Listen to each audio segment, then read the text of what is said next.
Number 10, moving in. I don't know about you guys, but when I think of Old Blighty, I think of royal prestige. London and Buckingham Palace. After all, that's what a queen needs. You gotta have a palace. Where's my palace? Although most people think of the queen living in Buckingham Palace, Queen Victoria was the first of the royal family to do so. I'm not royalty, but I wouldn't mind crashing a few days there. Nice big place, servants, probably all you can eat. Man, she had it good. All that's missing is Wi-Fi. Move over, Your Royal Highness, I'm moving in. Just gotta get my collection of Sailor Moon memorabilia. Number 9, Queen Jeans. No, not a nice pair of royal genes, I'm talking about DNA and hereditary genes. I've mentioned a few times on this channel how the royal family may or may not have been inbreeding. Okay, who am I kidding? There was a lot of inbreeding going on. Sisters, brothers, mothers, fathers, cousins, and of course, hey step bro.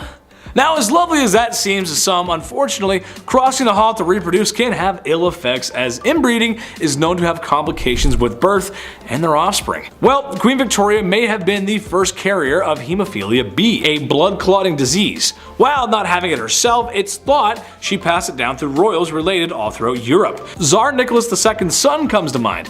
However, I feel like if we told the royals why people were contracting certain illnesses, they would still do what they want anyway. So, I'll just close the door. You guys can go ahead and do what you're gonna do.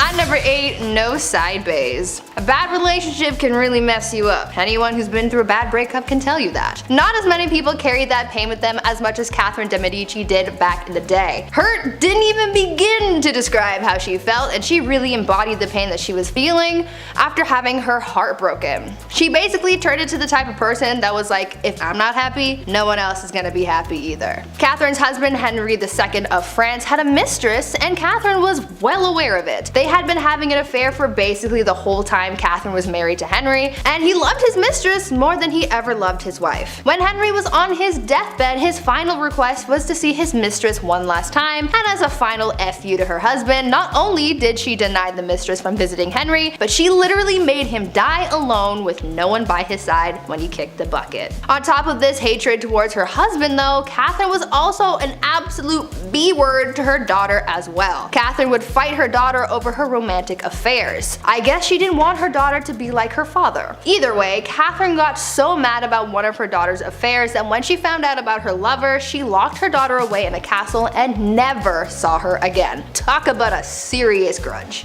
Number 7.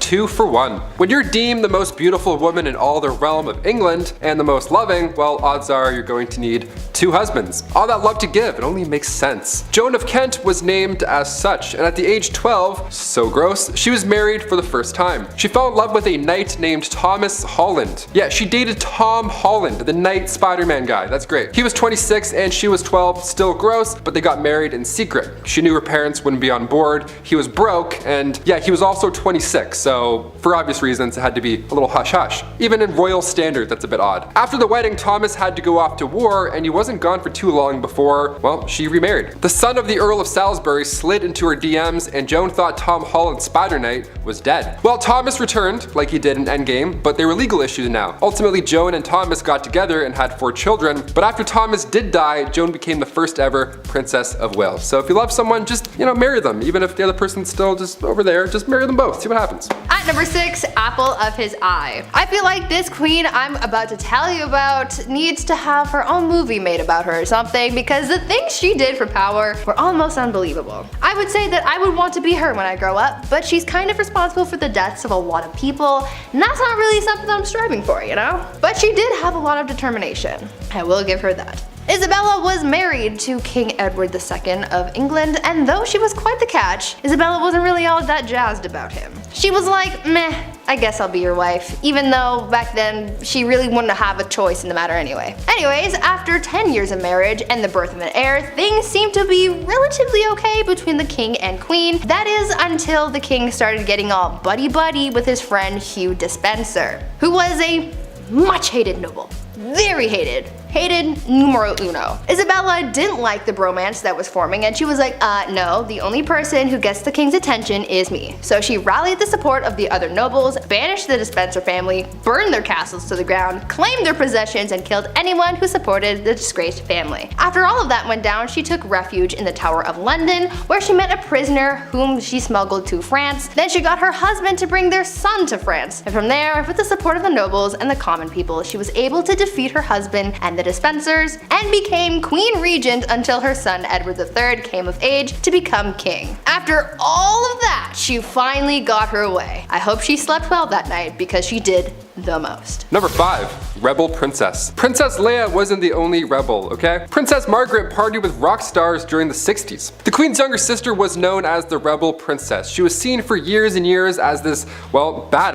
She passed away in 2002, but even to this day, we're trying to piece together her love life. Pablo Picasso actually wanted to marry her at one point. How fun is that? Also, side note, I didn't realize how recent Pablo Picasso died. That was alarming to find out. Guess my whole life's a lie. Her wedding was the first to be aired on TV. That's quite a big deal. The first televised royal wedding took place on May 6, 1960. In 1968, just 8 years after, word had spread that the princess had an affair at a nightclub with pianist Robin Douglas Home, who only a year and a half later took his own life. Adds a lot of mystery there. Then come 1973, the paparazzi got photos of her with a landscape gardener on her private island. One of the more unusual facts surrounding Princess Margaret was that she was cremated, believe it or not. She had chosen to break tradition so that her ashes could be shared in the same tomb as her father. How sweet is that? These acts are unusual when it comes to royalty, but Margaret also supported more than 80 charity organizations. But even then, media still focused on her love life. Classic. Keep it up. At number 4, Warrior Queen. Let's talk about Queen Rani Lakshmi Bai and how she became known as India's Joan of Arc. Rani was a fighter her whole life. She was raised to be a warrior and was taught how to fight. She even shared her skills with other women, teaching them the same fighting skills at a young age. She was married off to a much older man, and she had a child, but she lost them both pretty early on. In need of an heir, she adopted a son and served as Queen Regent, but soon a growing conflict started, causing a lot of tension between the British East Indian Company and her people. The young queen, at just 22 years old, wanted to drive British forces out of her land, and so she organized a revolt that turned bloody very quickly. She ordered the execution of literally every British person in the region. So Bobby from down the street, dead. Mary from around the block, goner. Freddie and Harriet, the kids of that guy that you know who bought shoes off your brother, bye bye. Gone. Rani killed every man, woman, and child in the area, but it still wasn't enough to win against the British. The queen died on the battlefield, and the British ended up winning the battle, and the kingdom fell to the enemy forces. This queen was one of the bravest and most determined women in history, and she's still remembered as a hero. Number 3. Chilonis. The reason we look at princesses like Margaret and say she was a rebel is because most of the time these marriages are chosen. Well, rather, women are forced to marry some gross fat dudes. And while he's cheating and eating lobster, the wife has to have his kids and be dutiful. So for the Spartan princess from the 3rd century, she too was forced to marry Cleonymus, this older, horrible man. He was so horrible that he wasn't even allowed to have his father's throne. That's how bad he was. He was in the family and still they're like, no. So Chilonis thought, this guy sucks, the system sucks, I'm gonna go talk to the much more pleasant Architatus, son of King Ares I. Around 272 BC, both these guys, both her lovers, went to war with each other. Drama. How about the tea on that? Chilonis was preparing to hang herself in case her husband won. That's horrible. Now luckily he lost, therefore the princess this time around did really live happily ever after with her other man. That's like an R-rated version of Shrek 2, what I just said. I can't believe people had to go through this in real life. That's horrible. At number 2, toxic cosmetics. The price of beauty is pretty steep. These days people spend hundreds and hundreds of dollars on makeup to make themselves feel beautiful, but back in the day makeup not only cost a pretty penny, but it also cost some serious health concerns. Cosmetics were made of a lot of questionable ingredients that you probably wouldn't find in today's products, but for people like Queen Elizabeth I, she didn't care what she was putting on her skin, so long as she not only looked like a snack, but the whole damn meal. Yeah. Elizabeth had pitting in her skin from when she contracted smallpox at the age of 29, and back then, having blemished skin was a sign that God was a little cheesed with you, or that you were having some wild thoughts like thinking about the sexy time ooh. It was thought that these thoughts bubbled up from your no-no square up to your face and showed everyone that you were sinning. Anyways, to cover up the blemishes, Elizabeth wore a lot of makeup, like her version of foundation, but the ingredients were really just making things worse and not better. The foundation was made with a tincture of white lead ore, vinegar, and sometimes arsenic, hydroxide, and carbonate. To add some color back to her face after applying this pasty white mask, she powdered cinnabar to her lips and cheeks, but this was pretty dangerous because it contained mercury. She did this every day, and as you can imagine, it wasn't good for her health at all. Imagine absorbing all of those chemicals through your face on a daily basis. Not cute. And finally, number 1. Are you not entertained? Back in the late 1800s, the name Clara Ward would stir up a conversation. She was famous, really famous, for all the wrong reasons, of course. All it took was her bumping into a European royal and Bob's your uncle. Since birth, Clara was born into money. She didn't even need a royal husband. She was born into a wealthy industrialist family. She would sometimes visit the family mills, you know, to make it look good and kind of be like, hey, how's everyone doing? Whatever, just casual visit. But on this one casual visit, she crossed paths with the Prince of Caraman-Chimay. He was there for trade, but when he left, he brought back a wife. Carry on. Also, meet my wife. Here she is. People were freaking out, obviously. A royal marrying a common American girl. Wow, how could you? She was the talk of the town. Unlike Meghan Markle, Clara loved to show off with her newfound wealth. Some loved her and her image, but others not so much. The marriage only lasted 6 years. Clara eloped with a Hungarian musician. Then after her divorce, she had to model to make a living rather than showing off for clout. Number 10, Marie Antoinette. I wonder what it must have been like to be the Queen of France. To sit in a palace and eat all those delicious foods that your cooks can make while the peasants outside struggle to eat and sing about bread for some reason. I don't know, Les Mis reference. It's a life of beauty, balls, and not listening to what the stinky peasants outside have to say. Except that's the very reason why Marie Antoinette was the last queen of France. You can only spend so much time and money on your exuberant lifestyle before the people get fed up. I mean, these people have nothing. It's kind of difficult to control people when they don't even have food at home. They let the queen know how upset they were when they decided to remove her head from her body. Number 9. Bloody Mary, Bloody Mary, Bloody Mary. Sometimes it's just in the name, isn't it? Like Mario, you know that he's an Italian plumber. Or Luigi, you can tell that that's an Italian plumber's brother.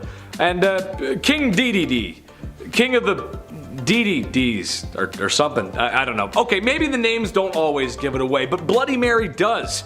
Most known for her liberal use of the wooden stake and the whole burning folks alive thing. I wish I could tell you it was for barbecue, but it was actually for some more serious religious persecution and reformation. The Catholic Church was hot, but the witches and heretics burning at the stake were hotter. No cap. At number 8, cross-dressing. Empress Elizabeth was quite the character, I guess you could say. Since she was a monarch, she could do whatever she wanted, and that is exactly what she did. You see, she was quite into fashion, more specifically men's fashion. The Empress believed that she just had legs for days, like Naomi Campbell, and she wanted to show them off to the world, but the only problem with that was the fact that back then, pants were reserved for men, and so since she wore dresses all the time, no one got to see her godly legs. Well, to combat that, Elizabeth came up with a solution. She was known to hold huge parties where everyone had to cross-dress. She only did this so that it would give her an excuse to wear pants. And I mean, she could have if she just wanted to wear them on a regular day, but she didn't want to be the only woman in men's clothing, so she made everyone else dress up too. At these parties, no one looked good or really enjoyed themselves for that matter. Women complained that the men's clothing they wore to these parties were unflattering, and the men were just all over the place because they didn't know how to maneuver a hoop skirt. The only person really having a fun time was Empress Elizabeth, but I guess that was really the whole point. Number 7. Check on the dead. Funerals are pretty expensive, especially a royal one at that. It takes a lot of power to dig up and then carry these massive caskets around, which back in the day was even more exhausting. Joanna of Castile was born in 1479. Her marriage to the Duke of Austria was arranged, but she was very much in love, maybe a bit too much. Hear me out. When her husband met his fate in 1506 due to typhoid fever, Joanna would have his tomb unearthed and then opened over and over again, just so she can make sure that he was still there. Now, of course, I feel bad for the queen here. She was clearly not coping with his death well, but to have his tomb or casket or coffin, whatever you want to call it, to have it opened and closed over and over and then dug up and then put back in the ground, she would make people carry his body around everywhere she went. That's heavy. That is so much work, even keeping it under her bed sometimes. Ugh, I got goosebumps just saying that.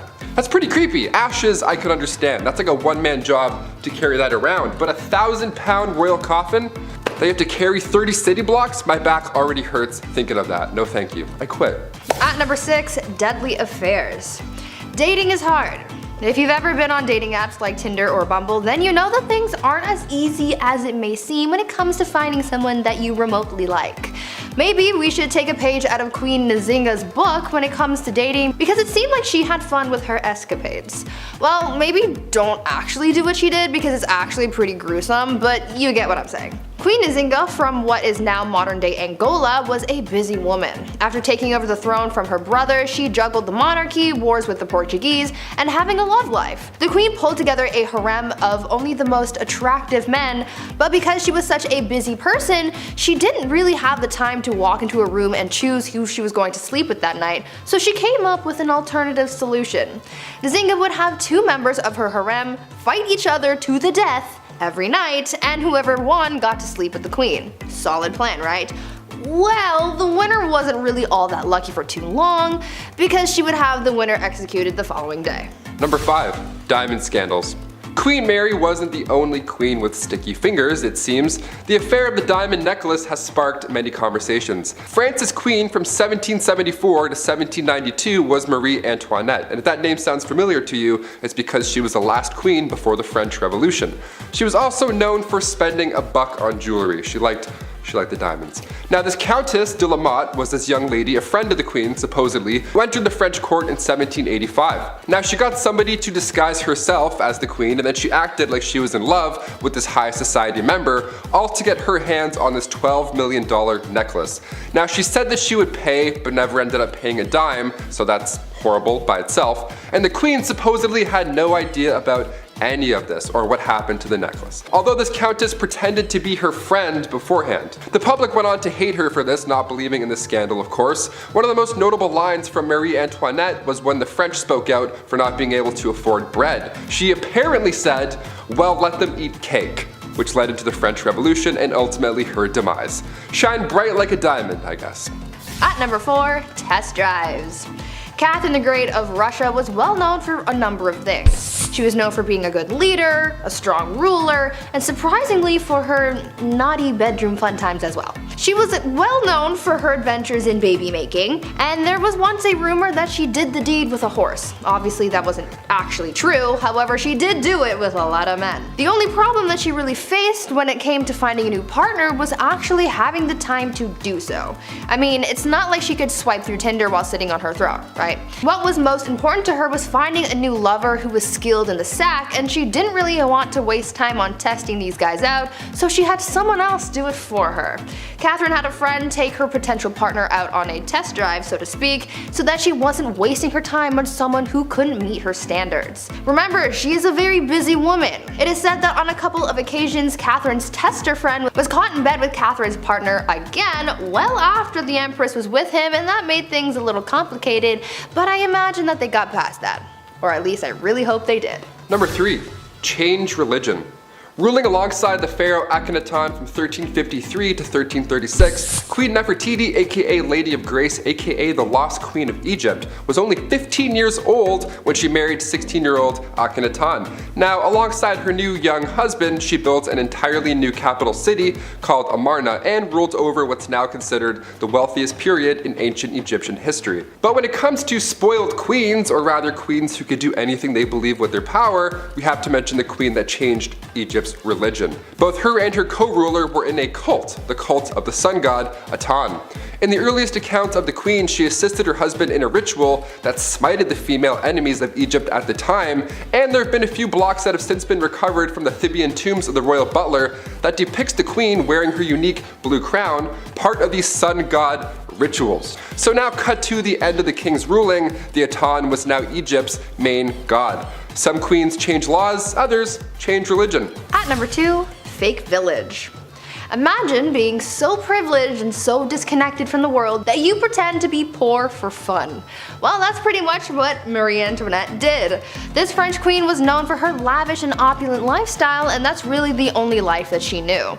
Apparently, living the life of a rich queen started to get a little boring for her, and she wanted to find an escape, and so she got her people to build a fake village for her so that she could pretend to be a commoner. This fake village included 11 cottages, a lake, a watermill, a working dairy, a windmill, a barn, and other quote-unquote peasant buildings. Marie apparently loved this little peasant village, and she would bring other people to enjoy it too. When she brought her guests to the village, she expected them to yes-and their way through the day and really immerse themselves into their role of a common person. She would even tell her ladies to ditch the ball gowns and wear something simple to blend in. Marie even took her kids to the fake village to teach them about farming. Even though she loved her pretend peasant lifestyle, it still didn't help her bond with the real common people, and it certainly didn't save her from the guillotine. And finally coming in at a #1 spot, surprise entrance. The last true pharaoh of Egypt, Cleopatra VII, ruled from 69 to 30 BC. She's known mainly for her love interests, of course her two mans, Mark Antony and Julius Caesar. And to this day we're still trying to uncover more dazzling details of the lost queen. Now she ruled alongside her young brother, and her life was much more than being just beautiful, which is what everyone seems to focus on more than anything. Both children were assigned to the throne, Cleopatra being 18 and little bro being 10 years old. So Cleopatra, being a little older, therefore a little wiser, became the ruler. A couple years passed and eventually Cleopatra was pushed out of Alexandria over her greed for power, classic, but her little brother, equally a co-ruler, had her driven out. He was jealous, and honestly I'm the youngest in my family, I kinda get it. But Cleopatra wasn't quite done yet. She had a few tricks up her sleeve. Believing she was the goddess Isis reborn, this beautiful goddess, Cleopatra made these dazzling entrances whenever she could. Most notably in 48 BC, right when Caesar arrived in Alexandria during that family feud with Ptolemy VIII. She wanted to meet the Roman general, but she couldn't be seen because there was a little bit of family beef, so she had herself wrapped up in a linen sack and then personally delivered to Caesar's bedroom. Hashtag your order has arrived. Surprise. Now she won the heart of Rome's future dictator here, obviously, and eventually she regained Egypt's throne. Her brother wasn't too fond of this alliance, and in the following battle, he drowned in the Nile River, resulting in Cleopatra's return to power. At number 10, blinded by ambition. I don't know about you, but I think my favorite part of these queens lists is learning about all the wild and crazy things that queens did to keep or acquire power back in the days of old. Like, these gals were absolutely ruthless, and they weren't afraid to absolutely body anyone who stood in their way. We've heard about queens taking out enemy tribes, their husbands, and even their own family members. This all sounds like a round of Call of Duty when you're the last one on your team and you're just murking everyone in sight trying to save your own skin. Let's talk about a queen, or rather empress, who was so desperate for power that she ended up killing her own son. Irene of Athens was an empress from the Byzantine Empire who ruled from 797 to 802 CE. She started her reign as co-ruler alongside her son Emperor Constantine IV. Though it started as a good old family business, you know, saving people, hunting things. Not really. Things went south as they normally did back then. Irene wanted all the power to herself, and so she sought out to eliminate her competition, her own son. Irene lured her son into the very room that he was born in and gouged his eyes out. Like, ma'am, this is not ice cream. You can't just scoop eyeballs out and make a sundae out of them. Thank you. That's not how that works.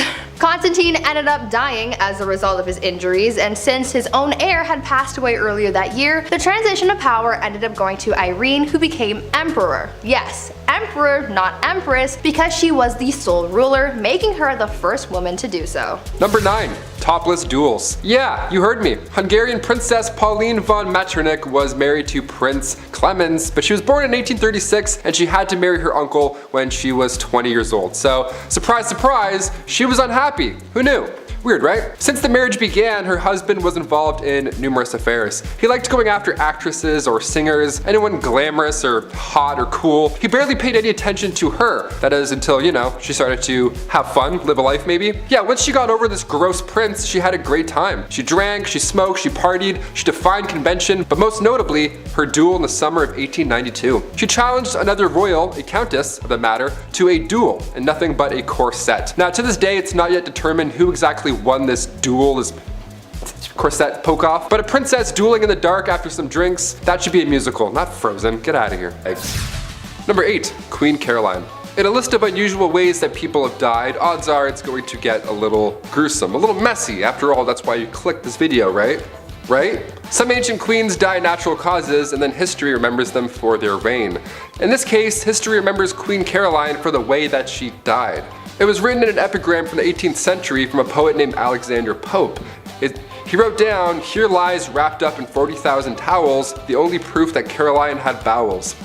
It rhymes? Like, come on, man, you didn't have to do this. This is horrible. That's like a prank almost. I can't believe somebody was like, yeah, write that down. That's good, that's good. Did it rhyme? Yeah, she'd like that for sure. R.I.P. Number 7, Anne Boleyn. The second wife of King Henry VIII. Yes, we have a few on this list. She was found guilty of treason and she had been charged with having sexual relationships with 5 others, including Lord Rochford, aka her brother, George Boleyn.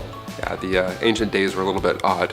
She had also apparently had relations with Sir Henry Norris, the king's close friend. And when I say close friend, I mean he was the groom of the stool, so they were tight. He literally would wipe his. So on top of this, Anne was also found guilty of conspiring to kill her husband. Now, it's since been proven that these crimes were a bunch of rubbish, basically. Anne wasn't even present when these events went down. She was still recovering from the birth of her daughter, future Elizabeth I, so there's no way in hell she was fooling around with the groom of the stool in October 1533. All 5 guys involved were executed on Tower Hill in May 1536, and then 2 days later, Anne joked about her little neck before being taken out with a sword as well. There wasn't even a coffin for her burial. Somebody had to go and get an old elm chest from the Tower Armory. They used a chest to bury her body near her brother, Lord Rochford. A chest. Horrible. That's so horrible. Number 6, Mary Queen of Scots. If you're a murderino, this one's pretty juicy. Listen up. Back in 1565, Mary was determined to take the throne for herself. When Mary was just 6 days old, her father, King James V, had passed away, so she ascended to the throne. She was about to marry the King of France in 1558, but he passed away, so she returned to Scotland as the country's monarch. Her next plan was to marry her cousin, Lord Darnley, so now if something were to happen to Elizabeth, Mary would be yet again lined up for the throne. That cousin ended up dying in a random explosion, and then years later, in 1568, Queen Elizabeth had welcomed Mary after she fled to England. So Mary was close, but now what? Well, Elizabeth had found out that Mary was involved in English Catholic and Spanish plots to overthrow her, so she was then placed on house arrest. Fair, more than fair, more than fair. Cut to 19 years later, 1586, a letter had emerged revealing that Mary was involved in a plot to have her cousin, Queen Elizabeth I, killed. She was then sentenced to death and her head was taken off for treason. History is dark, my friends. Even if you're family, shit gets crazy. Number 5, Charlotte Augusta. Princess Charlotte Augusta of Wales lost her life in 1817, and when I say ancient, this is probably the most recent that I'll go, because I know ancient means way back. I gotcha. But I have to include this one, because as far as royals go, she was loved at this time. She ended up falling in love with Britain's Prince Leopold, but a year and a half later, she died giving birth. She was healthy at the time. She was only 21 years old when this happened. Charlotte was lined up to be the queen one day, and historical accounts say that the doctors here were at fault. Charlotte's tragic passing had vendors running out of black fabric. That's how rocked the public was right after this. Just massive displays of grief. What do you guys think? Comment down below. Was this a doctor conspiracy or just classic medieval times? It's the olden days. We can't really do as much. Let us know. Number 4, Catherine Howard. Queen of England from 1540 to 1541. Such a short amount of time, but why? Being the 5th wife of King Henry VIII, cousin to Anne Boleyn, referred to by King Henry as his rose without a thorn, he just gave her all the gifts and she was just 19 years old. Sounds great so far, but you know, because of his list, things won't end up well. Their marriage didn't even last a year until rumors, not letters or eyewitnesses, rumors started spreading about infidelity. There was a small amount of evidence that suggested that she had been romantically involved with somebody beforehand, so a jealous mad king got jealous and mad again. Shocker. You had me at 5th wife, I don't know. She was executed for adultery and treason at the Tower Green on February 13th, 1542. Number 3, Catherine Parr. When Catherine Parr got a position in Princess Mary's house in 1542, she met King Henry VIII. She was smart, she was 30 years old, so it was a step in the right direction age-wise when it comes to these queens and King Henry. Not that there's anything wrong with marrying somebody younger, that's not what I'm saying, but it's just, well, look at this list. All of these people died, spoiler alert, so the older the better at least. I don't know. She was seen as somebody who could nurse the king in his dying age, so the public liked her. She was the first English queen also to write and publish her own books.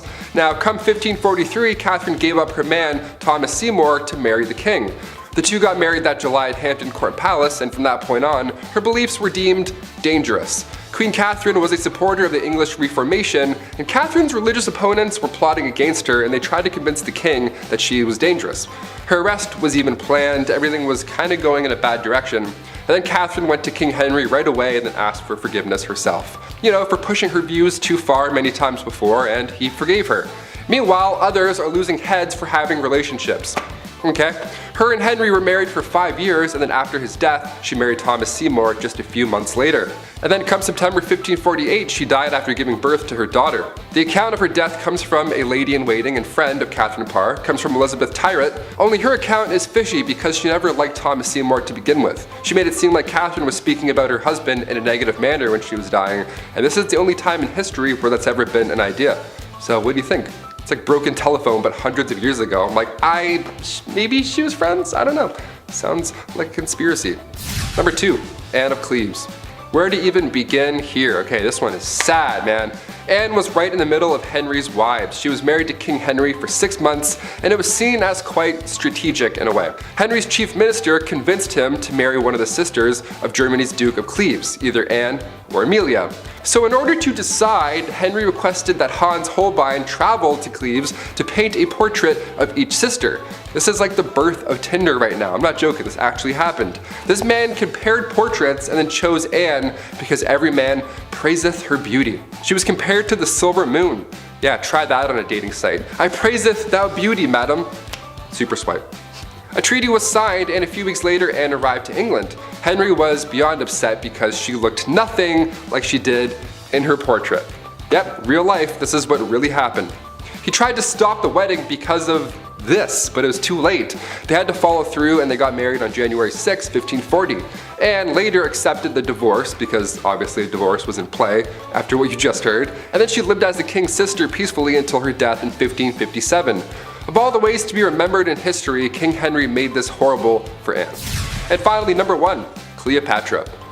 Last of the Egyptian pharaohs and last on our list. One of the biggest questions to this day is just how Cleopatra died. What happened? It's been rumored for a while that a snake bite was the culprit, but many believe that Cleopatra also allowed a poisonous snake to end her life. They think it was a bite from an asp. But there's also a large amount of historians that also believe that she poisoned herself using a hairpin. Her lover Antony fell on his own sword, but Cleopatra, she just poked herself. She barely lost blood. Now, as a youngin', we have to note that Cleopatra was brilliant. She was also interested in learning specifically about chemistry. So this theory about her poisoning herself doesn't sound very far-fetched.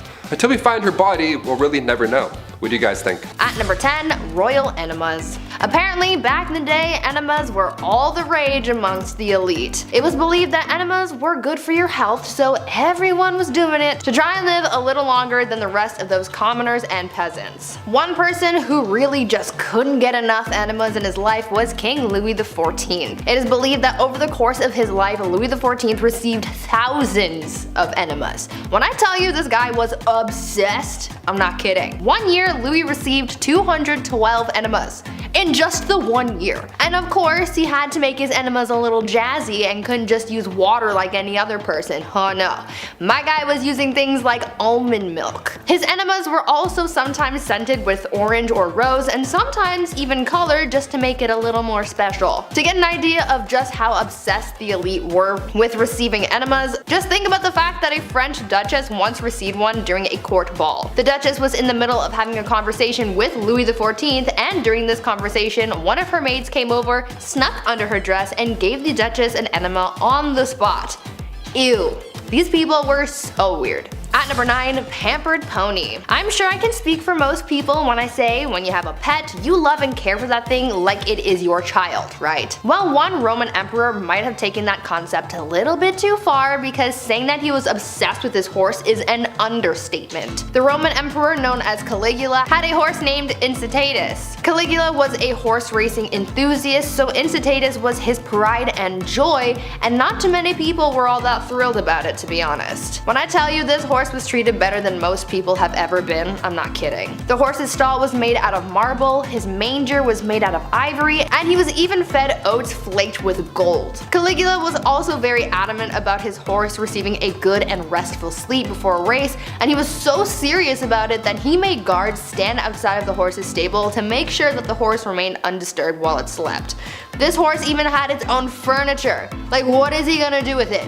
He's a horse. Caligula was so fond of his horse that he even made it a priest and promised to make him consul, which was the lead position in the Roman government after the emperor, highly coveted by senators. This was the last straw for people because the emperor was putting his horse above his own people, so he was assassinated. Now before I carry on telling you guys about the wild and crazy things that kings did back in the day, I would like to first ask you guys to consider leaving a like on this video if you're enjoying it so far, and also maybe think about subscribing as well to see more videos like this one.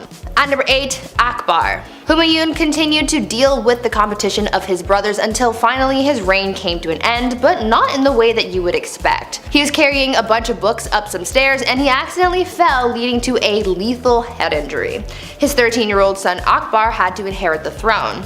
Akbar would later become known as the Great, but that doesn't mean that he didn't do some questionable things. Where his father failed to conquer, Akbar swept through. But just like his father, he encountered jealousy and dangerous ambition in the dark corners of his reign. In Delhi, an attempt to assassinate him was made, the bowman nearly missing him. Who was behind it? The slave of a nobleman who recently tried to start a rebellion. But the plot thickens. Akbar's foster brother's mother had further designs to establish power for herself through her son, Adam Khan. Khan actually ended up taking the life of Akbar's foster father, which led to Akbar throwing him down the stairs and therefore killing him. The mother died 40 days later due to grief. Grief over her son or the loss of power? Who knows? At number 7, Jahangir. So this guy was super impatient to become the ruler and was getting tired of Daddy Akbar taking his time. So he revolted. Damn, this court honestly was just rife with rebellion. They never got tired of it.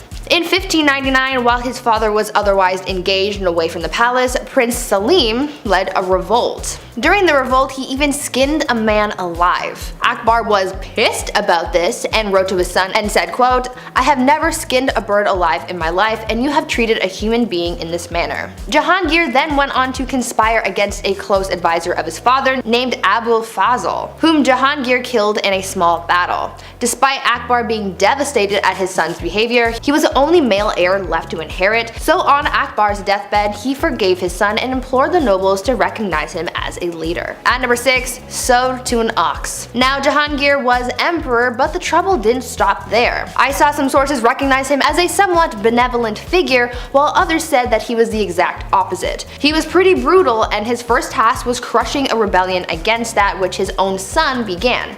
Apple, not far from the tree. He was traveling to Lahore when he came across two nobles who were sympathetic to his son's cause, so he decided to punish them in a very peculiar and violent way. He ordered that one be sewed to the skin of an ass and the other to an ox. Now that is messed up. When he got to Lahore to face the rebels, he crushed them and blinded his own son as punishment. A ruler couldn't have any impediment, so therefore his son could no longer pursue the role. Then he hung his son's followers outside of Taxali Gate. Yeah, so even within the confines of war, this guy had some pretty messed up ideas. At number 5, the horse and his boy. On the less violent end of the spectrum, Jahangir was actually a big fan of the arts, science, and worldly things. Unlike his father, who couldn't read and write, an interesting skill for a ruler not to have, Jahangir was all about it. He really wasn't interested in military, which was a task he left to his son. But he did inherit his father's wealth, and considering he wasn't working in the military, he had time to indulge his curiosity. In his memoirs, there are fantastic paintings of exotic animals. There's a painting of a zebra that has a very funny story behind it. The zebra was being taken as a gift to the Safavid Shah, and it was traveling through the port of the empire. Jahangir heard about it and had it brought to court first, and didn't believe that it was real. He thought that it was a painted horse, so he had people try and wash them off. Only when the paint didn't come off did he realize his mistake and ordered that the wondrous creature be painted.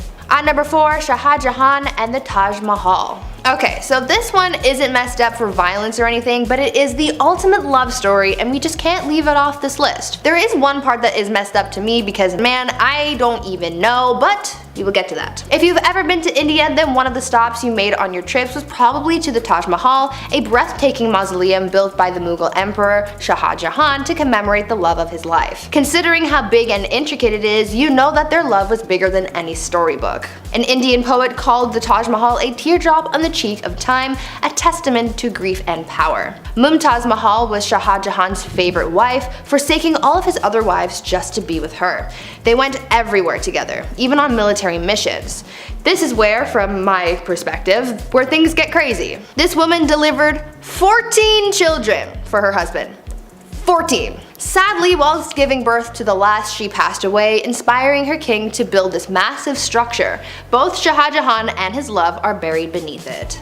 At number 3, brothers at odds. Shah Jahan's rule was considered the golden rule of the Mughal Empire, so how do you top that? Aurangzeb did not even bother trying, and he kinda sucked. He was Shah Jahan's third son, and he was a very military-minded man, showing tactical and strategic military skill and unrivaled determination. Whereas his brother was a man of letters, and no, not the kind from Supernatural. Aurangzeb wanted power, and so in order to secure his rule, he confined his ailing father to his own palace, caused the death of one of his brothers, and had 2 more of his brothers, a son and a nephew, executed. He was literally committing fratricide left, right, and center. But it didn't matter to him because he gained control. His desire to prematurely end the lives of those who stood in his way was described as, quote, a wolf thirsting for the blood of his brothers, end quote. You would think that this motivation to gain power and rule on his own terms would mean that he had big plans for the empire, which in a way is true, but those plans and changes led to a lot of oppression, but we will get to that in a bit. At number 2, staked. Before we get into the oppression that Aurangzeb caused to his empire, let's talk about Emperor Farrukh Siyar. Farrukh Siyar was emperor of the Mughal Empire from 1713 to 1719. He was described as an incapable ruler who gave his power to all of his advisors. His rule caused many conspiracies and plots to arise within the court. He caused a lot of people a lot of pain for his plight for power. With the help of his allies, he gave many of his enemies the gift of the big sleep, but by far the most ruthless thing he did was kill Jahandar Shah and Zulfikar Khan Nusrat Jung. What made their deaths so brutal was the fact that when they went the emperor hung their heads on poles, and just to add insult to injury, he made their parents walk at their funeral. Luckily for the people of the Mughal Empire, Farrukh Siyar was killed by unknown assailants at the instructions of his close relatives, putting an end to his awful reign. And finally, at number 1, the Great Oppressor. Aurangzeb's rule sort of had 2 chapters to it. At first, Aurangzeb was a capable ruler of a mixed Muslim-Hindu empire who was feared yet respected for his vigor and skill, but around 1680, Aurangzeb's rule changed drastically in both policy and attitude. His once unified people of both Muslims and Hindus broke apart, and people of Hindu faith became subordinates, not colleagues. On top of that, Aurangzeb added some more oppression to the mix and not only destroyed Hindu temples, but he also reimposed the jizya tax on non-Muslims, after the tax was initially banned by Emperor Akbar. For the first 20 years of Aurangzeb's rule, he did not impose a tax, but all of a sudden he started demanding these payments, and historians believe that Hindu uprisings are what caused the emperor to act harshly towards the non-Muslim population. This discrimination caused a revolt to unfold that Aurangzeb's third son supported. Aurangzeb spent his last 50 years taking his aggressions out on the Hindus in the empire, and it's for this reason that he is remembered by many as a tyrant. Kicking off the list at number 10, Heart of Glass. Alexandria of Bavaria, the royal who believed she had swallowed a grand piano made of glass.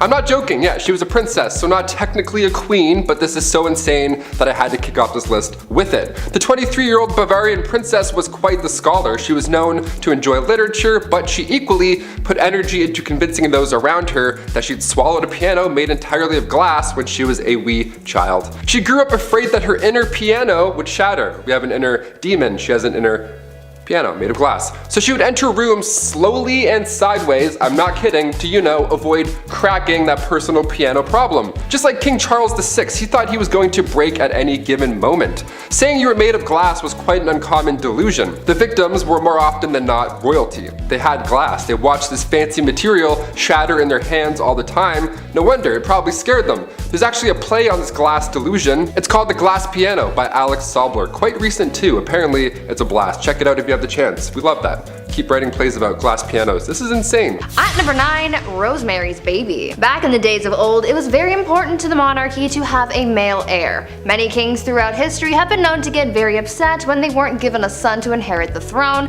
and they put a lot of pressure on their wives to give them a boy. Why? I don't know. Boys kinda stuck. Anyway, this probably drove a lot of people crazy, but there is at least one confirmed case of crazy baby fever from Maria Eleonora. She kept trying to have a baby, but when she finally got pregnant, everyone was hoping for a boy. Unfortunately, the odds weren't in her favor and she gave birth to a little girl instead. People knew that Maria would get absolutely triggered upon learning of her baby's gender, so they kept it a secret from her as long as they could, but eventually they had to tell her and Maria was pissed. She really went looking for that receipt to return that baby and get a refund or at least a store credit. When she found out the baby was a girl, the queen reacted by saying, quote, "Instead of a son, I am given a daughter, dark and ugly with a great nose and black eyes. Take her from me, I will not have such a monster." End quote. Like damn, tell her how you really feel. After that, mysterious things started happening to this baby, like a wooden beam mysteriously falling into the baby's crib and somehow accidentally falling down the stairs. Even the nurse once dropped the poor kid onto the stone floor. Like, I get it. You're disappointed, but that's still your kid, and a lot of people aren't given that privilege, so be grateful for your spawn.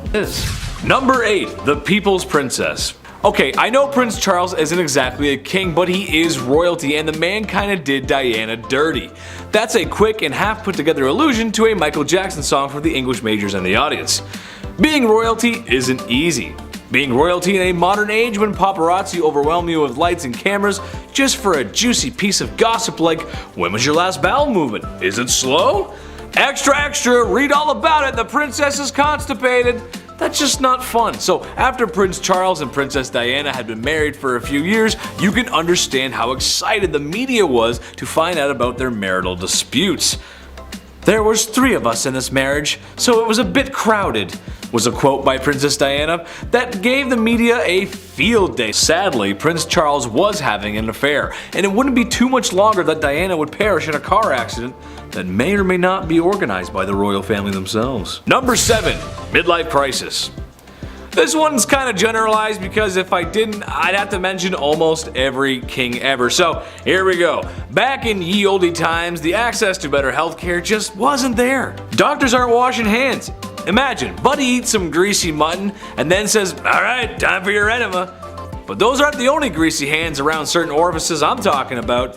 I'm talking about kings marrying older girls at the ripe age of 12. Yep, that's right. Nothing says experience in womanhood like being 12. People didn't live long, and oftentimes these arranged marriages had ulterior motives, like alliances or business really. However, that does not make up for marrying a 12-year-old who may or may not have started those super weird changing times, like when you were 12 and now there's hair showing up in places that you didn't know there could be hair. I sent a courier to the chief, and he came back with this message. It ain't it. Number 6. Till death do us part. Love and marriage go together like a horse and carriage, but sometimes the crooning words of Frank Sinatra aren't enough to keep people in love. Sometimes marriages end up like the ones we see on sitcoms, but when there's no laugh track, it's not very funny, and sometimes divorce is the answer. Medieval Germans thought this too, and something they practiced was divorce by combat. Basically, the man goes into a hole with his arm tied behind his back, and the woman is free to move around with a sack of rocks. These proceedings are strange, as I'm sure no husband or wife married today would ever get so frustrated with one another that they would want to hit one another on the head with rocks.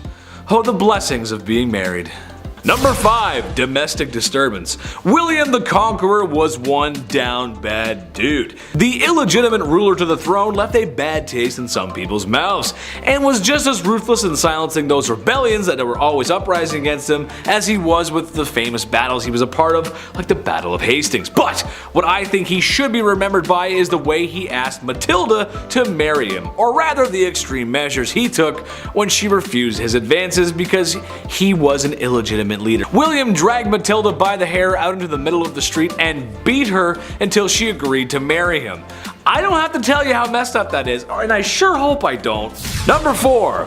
Nero sauna. The Romans were kind of a big deal, especially if you're into history. Large city, culture, and some other structures are still around today. That's kind of cool. But while the city of Rome may have been the best city on earth at the time, Romans themselves could use a little work. Meet Emperor Nero, the vicious leader of Rome who became emperor through ill-gotten gains. However, in what may have been one of the first acts of flexing the male patriarchy, the divorce or forced separation of his wife Claudia Octavia comes to mind.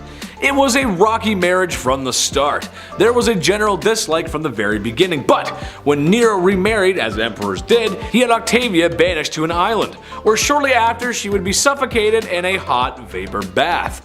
Her demise was sad for most Romans. Oh yeah, and they tried to make it look like she did herself in. That's messed up, man. Number 3, pedestal. I think in a healthy relationship, you ought to put your partner on a pedestal sometimes. Maybe your partner is drop dead gorgeous. A promising athlete. Really enjoys collecting stamps. You go, little rock star, collect those presidential stamps. However, Emperor Caligula of Rome had some other ideas. He would literally put his wife, who he claimed to love, up on a pedestal stark naked and let his friends in the military gawk and glare at her. He would also say to her that he could end her life whenever he wanted and put a knife against her for no reason. Weird flex, but okay. This guy was awful to everyone as he tormented and unalived so many people. Well, you sure wouldn't want to see his face everywhere, as he liked to do just that. Built statues of himself everywhere because after losing your family to his tyranny and looking at his wife, you need to know who's responsible for all this. That's messed up. Number 2, Duzong Duzong Duzong. That wouldn't really be a great fraternity name, would it? Well, the Emperor of Duzong of China would think differently, as when he was in charge, that's pretty much what the royal court looked like. Enough drinking to keep AA in meetings for 100 years, and enough ladies of the evening to... Well, I don't have a joke for this one, but there were a lot of them, trust me. Having massive parties like that and enjoying the company of other women is not how you respect your wife. To make matters worse, it seemed that too much partying may have been a bad thing, who would have thought? As what he made up for in a fun weekend he lacked in governing, as the Mongols were at his front door, or gate rather. Eventually, his empire would burn to the ground. All thanks to alcohol, and many women who laid down for their lives, literally. Number 1, side piece. Look, I enjoy the company of a woman just as much as the next king sits on his throne. But in my opinion, once you find a wife, it's time to settle down, relax, no more crazy parties like Duzong. This is another generalization, but every king did this. Every king in the past has had mistresses, as if that is a totally okay thing to do to your wife and oftentimes the queen of your kingdom. I'm a reasonable guy, so maybe I can see having your side piece waiting in the wings to be stage center, but it's never one, is it? It's always multiple. At number 10, kleptomania. If you were a queen, then you would think that you had enough money to just buy whatever your little heart desired. Though that may be true, there was at least one famous queen who just straight up stole things just because she could. Queen Mary, Queen Elizabeth's grandmother, was quite the kleptomaniac, and no matter how hard people tried to avoid having their things stolen by her, it just never worked. When the queen would visit someone's house, she would walk around looking at whatever knickknacks you had lying around, and when she found something that she liked, she would stand there and just sigh super loudly to get someone's attention. Much like how my dog used to sigh dramatically when he wanted food. Anyways, usually when someone heard the sigh, they knew that this was a sign that the queen wanted whatever she was gazing upon. Sometimes the homeowner would just give whatever it was to the queen as a gift. But if it was something that they weren't willing to part with, then she would either try to buy it off them or just straight up take it when no one was looking. This became such a big problem that people started hiding their prized possessions before hosting the queen in their home, but she eventually caught on to this strategy, so she just started showing up uninvited. She could not rest until she owned pretty much everything in the kingdom. Number 9, no time to dine. If I'm eating, don't acknowledge me as a human being. I sound like a pug when I eat, okay? I don't waste any time. I love food, okay? It's business. Now, if you're a queen and you eat fast, well, everybody else has to eat fast as well. This began back in Queen Victoria's time. The queen loved to feast and she didn't waste any time at all. Like, it's really fast. The way the royal family works is that when the queen is done, that course or that meal, you're also done. So when Queen Victoria would smash an entire 7-course meal in 30 minutes, which apparently she could do easily, you'd be blowing on your soup still and Queen Victoria would already be telling everybody to pack it up. That's stressful. All because she could eat lots of food in a short amount of time. Also, once the queen gave a toast, you couldn't even speak. Also, once the queen placed her cutlery on the table, regardless of where you were during that course, everybody's plate would then be taken away at the same time. And the next one would then come in. I would just put my food in my pockets, you know, screw it. It's almost like when you go to all you can eat sushi and you have like some sushi left over, you don't want to waste it. You're like, you know what? I'm not paying that bill. Number 8. Breaking tradition. For men in Western culture, it has been a long time of bending the knee to propose to the woman that you love, or so wish to swoon. Tammy Lynn, I don't got much, but I know I got this ring I found behind a Chuck E. Cheese. So what I would like to do is I Jim Bob Billy Abernathy am asking for your hand in marriage. So romantic. Anyway, bad jokes aside, you'd be wrong in thinking that's how it went for Old Blighty. When the young monarch met her cousin, Albert, the love juices were flowing. She knew she was gonna have to lock him in and propose to him before he could get the chance. They were shortly married soon after, and as stated in her diaries, it seemed that the couple was truly in love, which for royals is kind of rare. Even today, it's usually men who propose to ladies, but all I'm gonna say is, ladies, I'm 300 pounds of twisted steel and sex appeal, and I put the toothpaste lid back on after brushing my teeth, so... Number 7. Did you miss me? Queen Victoria was a leader. She held a lot of power, and that means people sometimes got a little crazy and wanted to remove her from such power. So for Queen Victoria, it should be no surprise, however uncouth it was, but she had multiple assassination attempts on her life. A lot of which were people firing shots at her carriage for some reason with a pistol. And a lot of these attempts leading people to being declared insane. And one specific amateur who tried multiple times to end the royal and failed every time. 8 times to be specific. I feel like after the first 4 times when the guard saw this guy approach, it was like, oh, man, this guy again. Oh, brother, this guy stinks! Anyway, all attempts to end her life failed, and she became the 2nd longest reigning queen. Next to Queen Elizabeth, of course. Number 6. Oh, Christmas tree, oh, Christmas tree. I was honestly shooketh when I learned this, but you know that thing a lot of people do around the holiday season where they get a big green tree and they like decorate it because of the holiday called like Christmas? You might have heard of it. Yeah, I've never heard of it either. Bad jokes aside, the queen and her husband may have popularized the Christmas tradition of decorating the tree after sending trees to local schools and army barracks. An image of the family decorating the tree was also published that Christmas. I wonder if they popularized any other traditions as well, like your aunt drinking too much wine, and that one uncle, no matter how many times he's told, says something at the dinner table that would have him sitting in HR so fast that, well, he'd be sitting in the HR office for saying something like that in public. Everyone's got an uncle like that. Number 5, the Terror of London. If you're into serial killers and just a little goth or emo, I mean who isn't, then you know who Jack the Ripper is. If you don't, he was a serial killer who roamed the streets of Victorian England and killed multiple women of the evening, and what can be called the first, or one of the first, modern serial killers. Jack the Ripper, however, is one of the psychos who got away. No one is 100% sure on who the Terror of London was. However, that hasn't stopped people from theorizing on his or her true identity. No, not Queen Victoria herself, although there are some who believe he was a woman, which would explain how he got away so easily. However, another popular theory is that it was the Queen Victoria's grandson, Prince Albert Victor. While there isn't much evidence to support this claim, or any of the claims really, it is interesting and makes me wonder, maybe the royal was a killer. We'll never know. Number 4, Short Kings Unite! Even though I'm a semi-charming and moderately handsome internet host, I suffer from an illness a lot of men do. I suffer from shortness. When the Lord was making me, he just put a few extra drops of cute in the mix.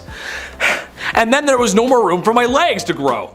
I just see life from a little bit down below. Although, I own it, and thank God I don't have little man syndrome. All toxic jokes aside, Queen Victoria may have been a good fit for us short kings, as she was barely 5 feet tall. She's known for being a formidable queen, but when you're that short, it can sometimes be difficult to keep your stature. Somebody take me seriously! Number 3, dollies. Okay, so maybe my Sailor Moon merch collection is weird. Maybe I just want to be a cute blonde Japanese girl with a short skirt fighting evil. Can you blame me? However, something I always find strange, no matter who it is and who owns it, is a doll collection. Why? Why? And it's never a couple, it's always a large collection. And tell me why anytime you go to visit someone and stay overnight, they always put you in a guest room where the majority of the dolls reside. There's nothing like 100 pair of creepy plastic eyes staring you down while you're trying to sleep in a bed that isn't yours. Well, Her Royal Majesty had her own collection of dolls. Yeah, that's right. You can just imagine the kind of treatment these dolls received. It's said she had hundreds of them, and most likely wore higher quality clothes than most common folk at the time. Great, now my worst nightmares outnumber me, and they're dressed to the nines. Whew, dolls are just creepy. Number 2, Here Comes the Bride.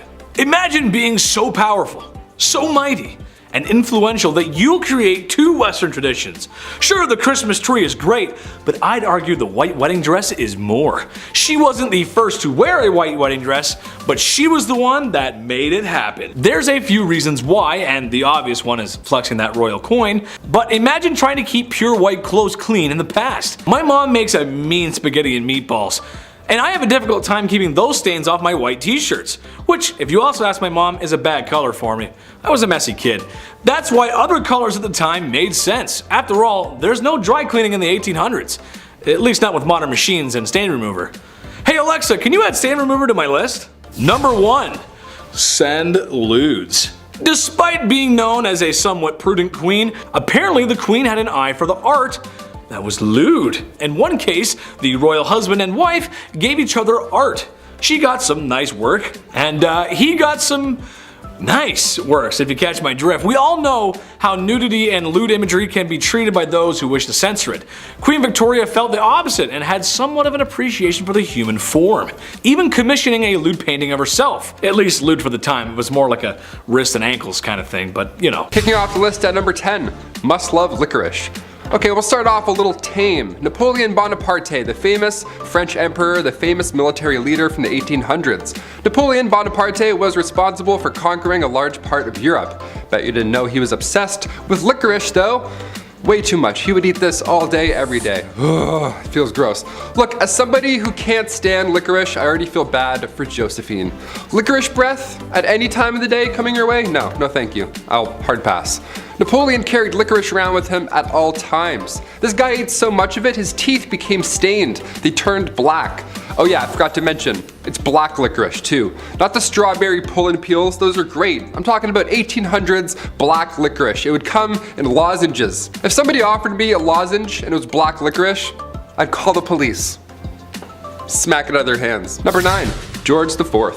When it was time for King George III to pass on the crown, of course, next in line, heir to the throne, is his eldest son, also named George. What if you became king in 1820? Would you be noble? Would you do monologues in the sunset as you enriched your homeland?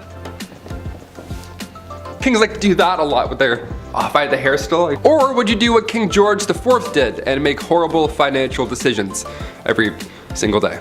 The guy would just party all day as well. He would gamble every day, he would buy expensive stuff that he did not need, and on top of that, he would never do any of his royal duties. Guy wouldn't do his job. His father had to step in, classic. He figured the only way to settle all these new debts set in motion by George IV, in order to clear those up, George now has to marry his cousin, Caroline of Brunswick.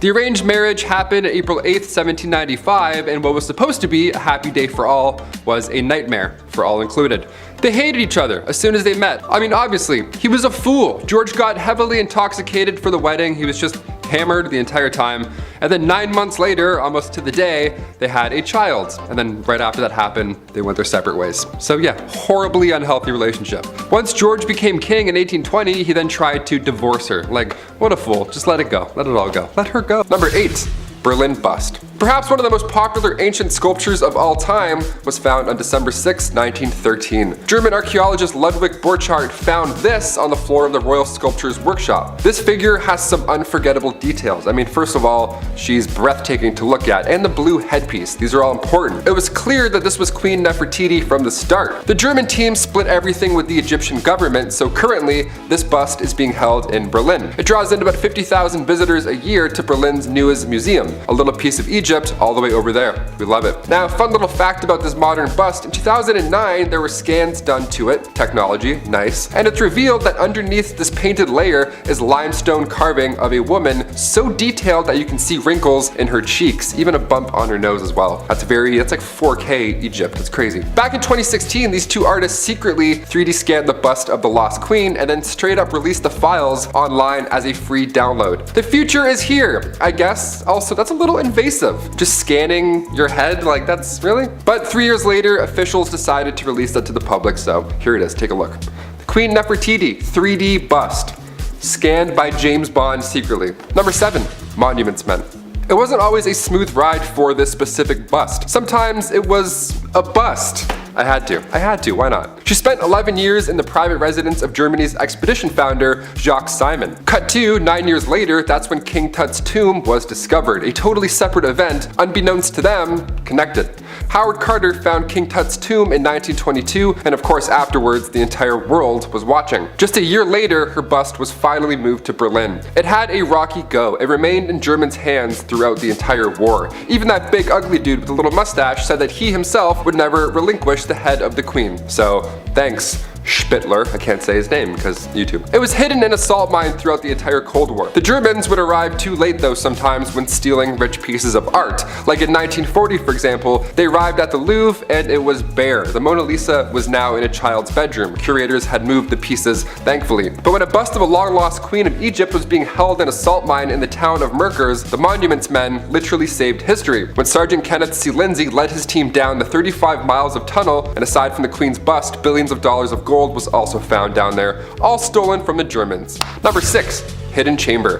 Ancient Egyptian architecture is mind-blowing. Even to this day, we're trying to figure out how exactly everything was built. More and more secrets are coming out of all these hidden tombs. It's fascinating. Technology is for sure a helping hand when it comes to learning about our past queens and kings. And for Queen Nefertiti, her final resting place is now believed to be in a secret chamber in King Tut's tomb. This was years ago. Egypt Tourist Minister Hisham Zazou said the discovery was like a big bang. And I see no lies. It's perhaps one of the biggest discoveries of the 21st century. After radar tests were conducted, Egyptian officials were 90% sure they found a hidden chamber. And it was also full of treasures, so that's neat. And also, we're onto something. Number 5. Original plans. Another theory that surrounds the queen is that King Tut's chamber was actually meant for her. Yeah, listen to this. The former Antiquities Minister doesn't believe this. He strongly stands by his belief that the lost queen was one of the female mummies found in the Valley of the Kings. What's compelling here though is that King Tut passed away at age 19, so many believe his own burial chamber hadn't even been built yet, or finished at least. So instead, they used hers. But a radar survey around the tomb in the Valley of the Kings shows us this hidden chamber behind the north wall of the burial chamber. It's been said before that King Tut's chamber was way too small and there must be more. His stepmom being buried in the same tomb, well,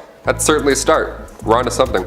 Number 4. Tomb alignment. Nobody knows angles like ancient Egyptians. The way they built the pyramids, I mean, they still stand today confidently. We're trying to figure out just how they made the pyramids in the first place. Meanwhile, there's a team inside the pyramids trying to figure out who is even buried in the walls. It's a whole fascinating mystery. Using ground-penetrating radar, researchers were able to find this corridor, this log opening in the bedrock at the exact same depth of King Tut's chamber. And on top of that, these openings are facing the same direction. Tomb KV62 and this new chamber have the same orientation, so of course we're going to believe that they're connected. Because unconnected tombs don't often align, or don't ever align really, so that's also a sign. We're getting close. Let's just give me a shovel. I'll get in there. I'll help out. Be so gentle with everything. I'll feather things off. I've seen National Treasure.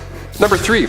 Brief ruling. The queen was the stepmother of King Tut. Her daughter was married to King Tut, so there's a handful of Egyptologists that believe that right before King Tut's ruling in the 14th century, there was this really small window where Nefertiti ruled as pharaoh. There's also a great deal of historians that believe Nefertiti was no ruler to her husband, King Akhenaten, but we don't have enough evidence quite yet to really know what happened. Hence why we're doing a mystery video on the long-lost queen. Now we get it. The reason we're adamant on finding everything we can is because she literally changed Egyptian religion. Number 2. Her family. The queen's name translates to a beautiful woman has come, and given the fact that we still don't know her parentage, we have to use our national treasure brains here. A beautiful woman has come. Come from where? Well, early Egyptologists believe that Queen Nefertiti came from Syria. Back then, it was Mitanni. Her family roots are still debatable, but there's reason to believe that Nefertiti was actually Egyptian born. In fact, many believe she's related to King Akhenaten. We don't really know. The lost queen did have children of her own. She had 6 daughters, like I mentioned before, 2 of which became queens of Egypt. She may have also been the daughter of A, who at the time was an advisor for the king, and ended up becoming pharaoh after King Tut's death in 1323. So, we have no idea, but we're getting so close. I feel like we're like years away from finding everything we need to know, but also, this last point is pretty interesting. Number 1. Sun god origins. Okay, one of the most interesting facts about all of this was the religious impact that the queen made on ancient Egypt. Both her and King Akhenaten were in a cult. How fascinating is that? They were in the cult of the sun god Aton. In the earliest accounts of the queen, she assisted her husband in a ritual that smited the female enemies of Egypt at the time. There have been a few blocks that have since been recovered from the Theban tombs of the royal butler that depicts the queen wearing her unique blue crown, so definitely her, were part of these sun god rituals. So, cut to the end of the king's ruling, the Aton was now Egypt's main god. She made a new god. She convinced everyone to believe in a new god. That's incredible. We can't even decide on who's gonna win America's Got Talent. She's like trading in traditions and religions. That's wild. At number 10, the king of hobbies. Everyone has their interests, right? Like, for example, I like video games, and I like watching people scream at their teammates for not helping everyone else out. I'm looking at you, Blake. For kings back in the day, they didn't have people on Rocket League to scream at, so they had to find other interests. For Tsar Peter the Great, he had a lot of interests, and they were all very bizarre. Firstly, he had an obsession with short people, especially dwarves. To him, they were like his real-life dolls or something, and he would hold weddings for them, and even hold lavish funerals, complete with small horses pulling a small coffin on a carriage, and even a very short priest to hold the ceremony. But other than this obsession with short people, he also dabbled a bit in medicine. He liked watching surgeries be performed like he was trying to be on Grey's Anatomy or something, but when watching the surgeries just wasn't enough for him, he would sometimes perform them himself. Now remember, he's not a doctor, so it's no surprise to learn that these surgeries rarely ever went well and people died. I certainly wouldn't trust him to give me any kind of surgery, but he was a king so he could do whatever he wanted. Peter the Great also loved dentistry. It is said that if you wanted to get all buddy-buddy with the king, all you had to do was let him pull your tooth. Sounds like the guy was one heartbreak away from starting his own medical drama, but in the worst way. Number 9, banning coffee. This is the worst of the worst, people. Murad IV, Sultan of the Ottoman Empire. The guy banned coffee like an absolute monster. No more triples for you. He was born in 1612, and for the most part, his mother was ruling through him because he was so young. That's often the case with most of these young rulers. They just get, hey, you're 7, now you rule a kingdom, enjoy. It's tough, they're not gonna know what's going on.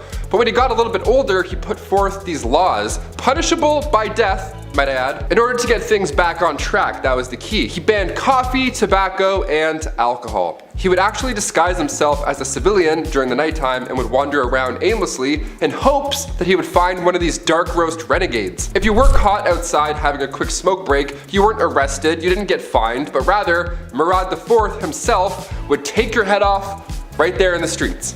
No trial, no jury, just straight to execution. All because you're drinking a Bud Light Lime.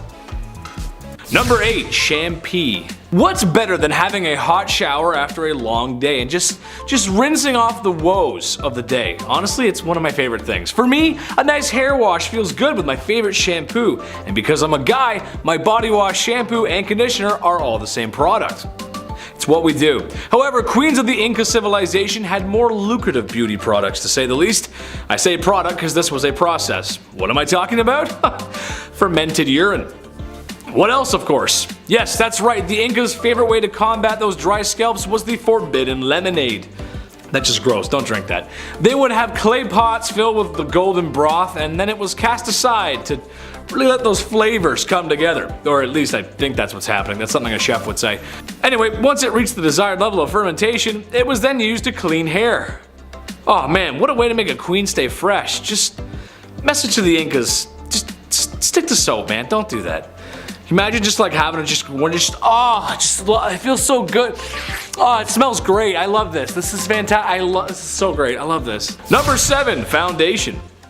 Sometimes all a girl or a queen needs is a little foundation. After all, who doesn't want to have a gorgeous glowing complexion? Especially if you're a queen. The royalty of ye olde Europe felt the same way, except their products were a little different than to what a queen would have today.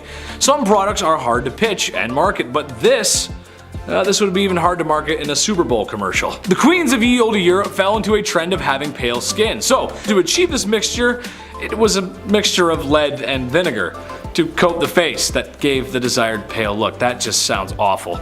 Talk about scandalous. Our queen's makeup makes her smell like she's been working away in a lead mine all day. Naturally, this couldn't have been pleasant, but a girl's gotta do what a girl's gotta do. Beauty is pain, and sometimes it's really stinky. Number 6, cowboy action. Okay, not exactly a queen, but pretty close. Hear me out, guys. Sarah Winchester was the widow and the heiress of the Winchester rifle fortune. This included $20 million and 50% of shares of the company. Man, I wish that was me. And in case you didn't know, the Winchester Rifle Company was responsible for making guns good when a lot just weren't.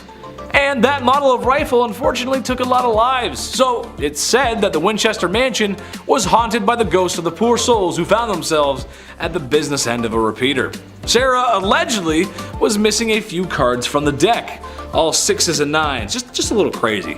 So in her craziness, it's fair to say she spent some time with a Winchester rifle or two, which is quite a scandalous product for a queen who thinks she's seeing ghosts. Plus, women back then, besides Annie Oakley, weren't supposed to handle things like that because it was the 1800s and men were just really mean and stinky, and come on guys, give her a break. Ain't that woman can't shoot a gun? What are you talking about? Number 5. Toxic eyes. It's no mystery that beauty products today can be filled with all kinds of lovely chemicals that make you look great. And there's tons of products from the past that could be labeled as scandalous. Well, how about putting literal poison in your eyes? Yes, that's right. Back to the women of ye olde Europe. The very same queens with the pale skin wanted eyes that sparkled. How to achieve this? Well, you just put drops of belladonna in your eyes, which, if you didn't know, is poison. Like just straight up poison. It's bad. It would dilute the eyes, and that was considered beautiful. If you think that sounds like it's bad for your health, that's because it is. Long-term exposure to the belladonna drops would lead to blindness. Yeah, it's kind of a trade-off there. Good looking eyes, go blind later. Yeah, no thanks. Number 4, the neck stretcher.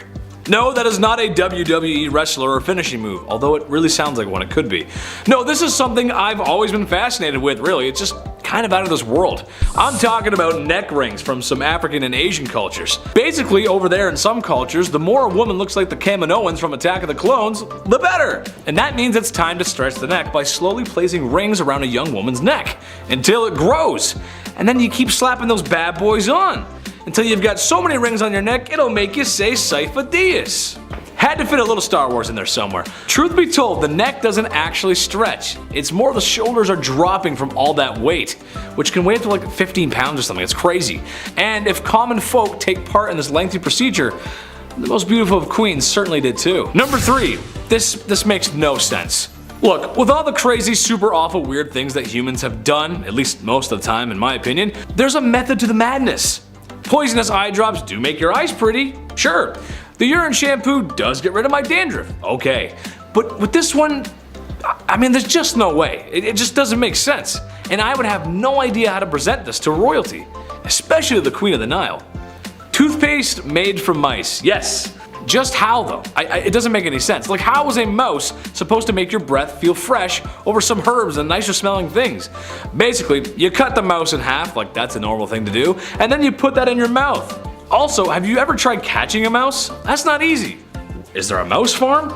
So many questions. To me, it's just a really bad look to have the queen swishing around half a mouse in her mouth like some of Listerine's finest mouthwash. Ugh.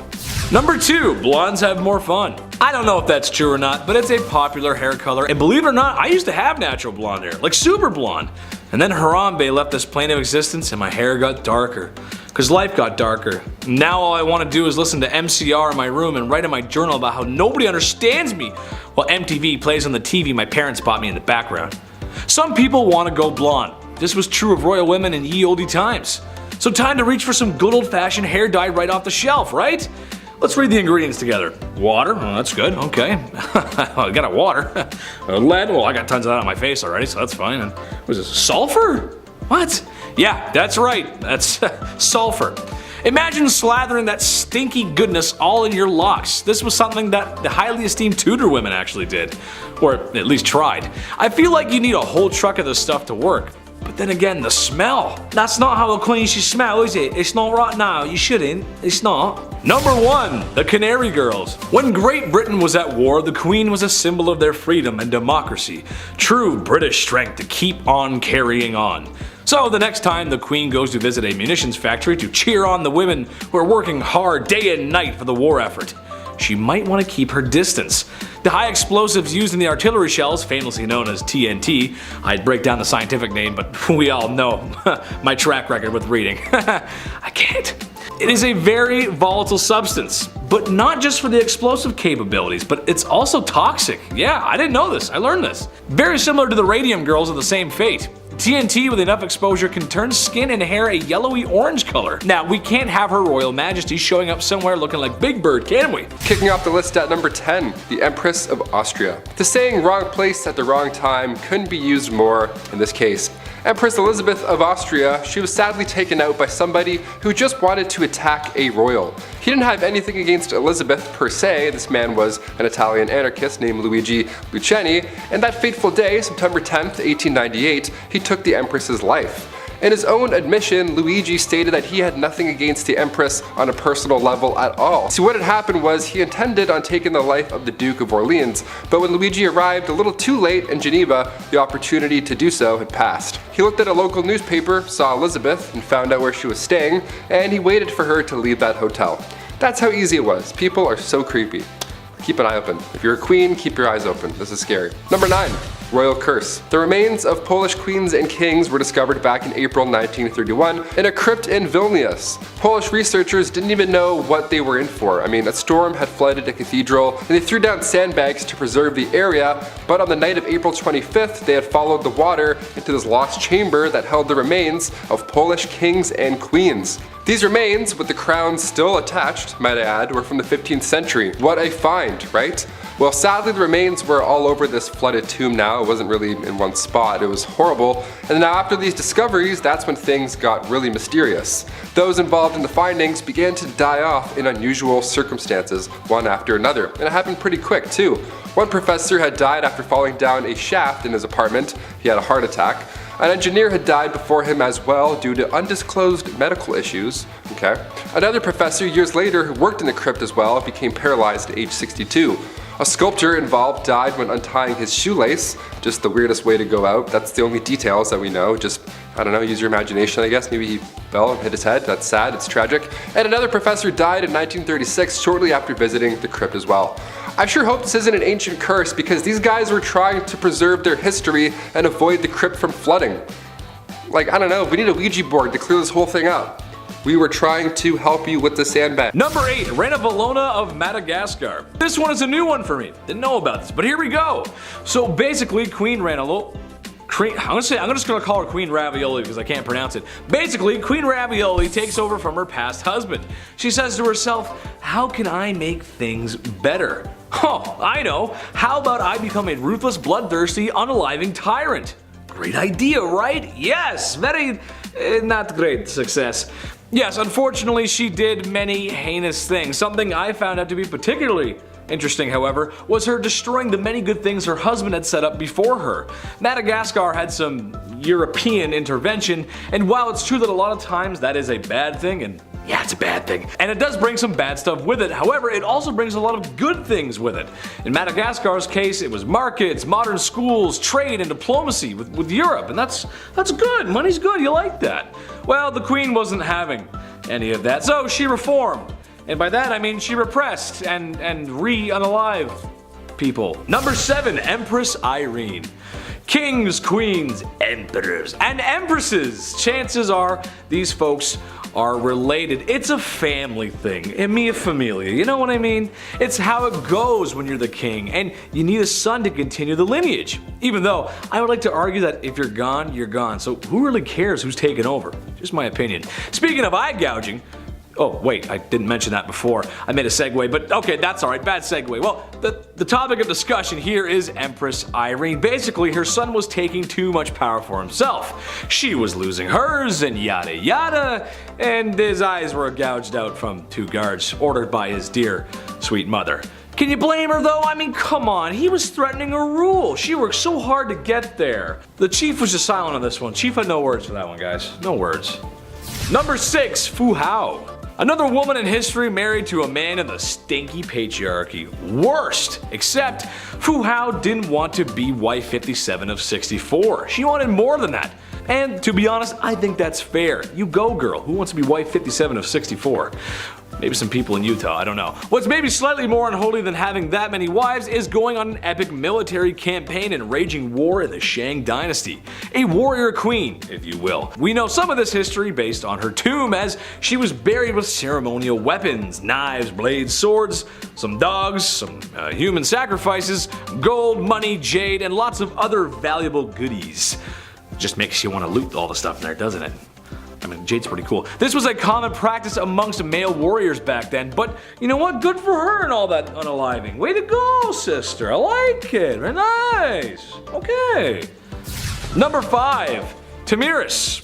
Honestly, every time I face her in Civilization 6, it just ends badly. I'll spend a few turns building my economy or maybe organizing some troops, and I look back over at her cities and she's already amassed a massive army and is ahead in science. Yeah, I'm not the best Civ 6 player, but sheesh lady, come on, give me a break. This probably has something to do with her real life counterpart. Tamiris was a woman who lost her son to Cyrus the Great. So she said to herself, I don't know what's so great about this Cyrus guy. There's a Trailer Park Boys reference in there somewhere. Just imagine Ricky telling Cyrus off. I don't know, you gotta find it. Basically, after losing her son, she gathered the troops and commenced battle. The almighty Cyrus met his end, which, given how the way women were treated back then, probably didn't go over too well with PR. Yeah, she got her revenge though. Number 4, the Trung sisters. The Trung sisters are double trouble. You're getting 2 queens at once here. China was being down bad and trying to conquer some things that maybe they shouldn't have. Naughty, no. The Trung sisters came to answer the call. These girls are actually revered as heroes still today in Vietnam. But what they were able to do for so long was very impressive. China had a very impressive army, no surprise there, and Vietnam was a much smaller country, or kingdom I guess you'd say, and their army was not as impressive. But the sisters managed to hold them off for 3 years. 3 years with their forces. That is crazy good. That is very impressive, and perhaps a lot of bloodshed too. Sadly, the sisters waded off into the waters before they could be captured, because after that long fighting, I wouldn't want to be captured either. Number 3, Grace O'Malley. Avassi landlubbers, ye be looking for Grace O'Malley. Well then ye come to the right place, sir. Thank you, thank you. That is my private impression. I will be here all week. Bad impressions aside, Grace O'Malley wasn't a traditional queen to be fair, but what she didn't have in regular queen qualities, she did make up for that in being a badass pirate. Nice. This is another one where I'm gonna ask Hollywood for a movie, please. Irish pirate queen? Come on guys, that's just a movie begging to be made. Grace O'Malley was a fierce pirate from the age of 11 and a wise woman who ruled the seas after her father's passing. I don't really have much to say after that, to be honest. I'll just wait for Hollywood to make their move. And maybe you can cast me in there. And I can put on some long red hair and some boots and I could swim and just put the red hair on me right now. I just look so good. Number 2, Queen Victoria. Okay, hear me out on this one. This one has more to do with their lineage per se than her, but it's her somewhat to blame. Okay, so Tsar Nicholas II of Russia, King George V of Britain, and Wilhelm Kaiser II of Germany were all first cousins. Their grandma was Queen Victoria. What? I know, right? Isn't that weird? Yeah, it's weird. Imagine how crazy your bloodline has to be for that. And, you know, the fact that during World War I, all 3 of these cousins were at war with each other. I mean, that's just insane. I mean, families fight, sure, but come on, man. Get the mustard gas off the table, bro. Come on. That's cheap. Just don't. Number 1, my mom. My mom. I love her so much. She's the best. But man, sometimes, she's so unfair. I had to do chores when I was a kid, and I had to put down the toilet seat, and worst of all, she made me put the little toothpaste back in the tube when I was done with it. Ugh! I mean, come on, right? Not like she ever did anything for me, like birth me, feed me, raise me, clothe me, and love me unconditionally. Number 10, Queen of the Nile. For me, it's fun to think about the day in the life of an ancient Roman or Egyptian. I can only hope it was as beautiful as textbooks, movies, and video games make it out to be. But something that I find interesting is that the Egyptians were using makeup all those years ago. Yes, that's right, Cleopatra, being the bougiest of all the queens to ever grace our presence, or at least so Elizabeth Taylor would make me think so, had her fair share of makeup use. However, something that may not be fit for a queen was the Egyptian eye glitter. Oh boy, here we go. To achieve this, colorful insect beetles were crushed up and added to an applicable powder, where you would then brush that on your eyes. Look, bugs don't gross me out, but I don't exactly know if I'd want that all up in my business. To be fair, we shouldn't be grossed out because, I hate to tell you, but there's some products we still use today that might have a cup or 2 of bugs in it, just saying. Number 9, Royal Bite. It would be difficult to specify a queen who had this done, as there are probably simply too many, and it's more of a, well, service I guess than a product, but hear me out. Something I'm just extremely fascinated in and frightened by at the same time, taking place in Africa, Asia, and the South Pacific Islands. Your dentist's worst nightmare. Teeth sharpening. Ooh. Considered to be a thing of beauty. Many women, and even recently, have undergone this process of jungle dentistry. I for one cannot judge someone else's culture. However, I can judge the experience of acquiring such a look. And I know that just can't be fun. You ever get a cavity removed at the dentist and buddies just drilling into your tooth like John D. Rockefeller looking for some oil? Okay, well imagine someone filing your teeth down like a high school woodshop project. Yeah, no thanks. I get shivers just thinking about it, and all that blood and the powdered teeth just piling up in your mouth, and there's no suction thingy? Nah, that's just the worst, man. Nah, that ain't it. I talked to the chief, he's a dentist. That ain't it. Oh. Number 8. Filippo Maria Visconti. The Duke of Milan during the 14th century was at first Gian Maria Visconti, but after he was taken out, his brother Filippo Maria Visconti had to step up to the bat.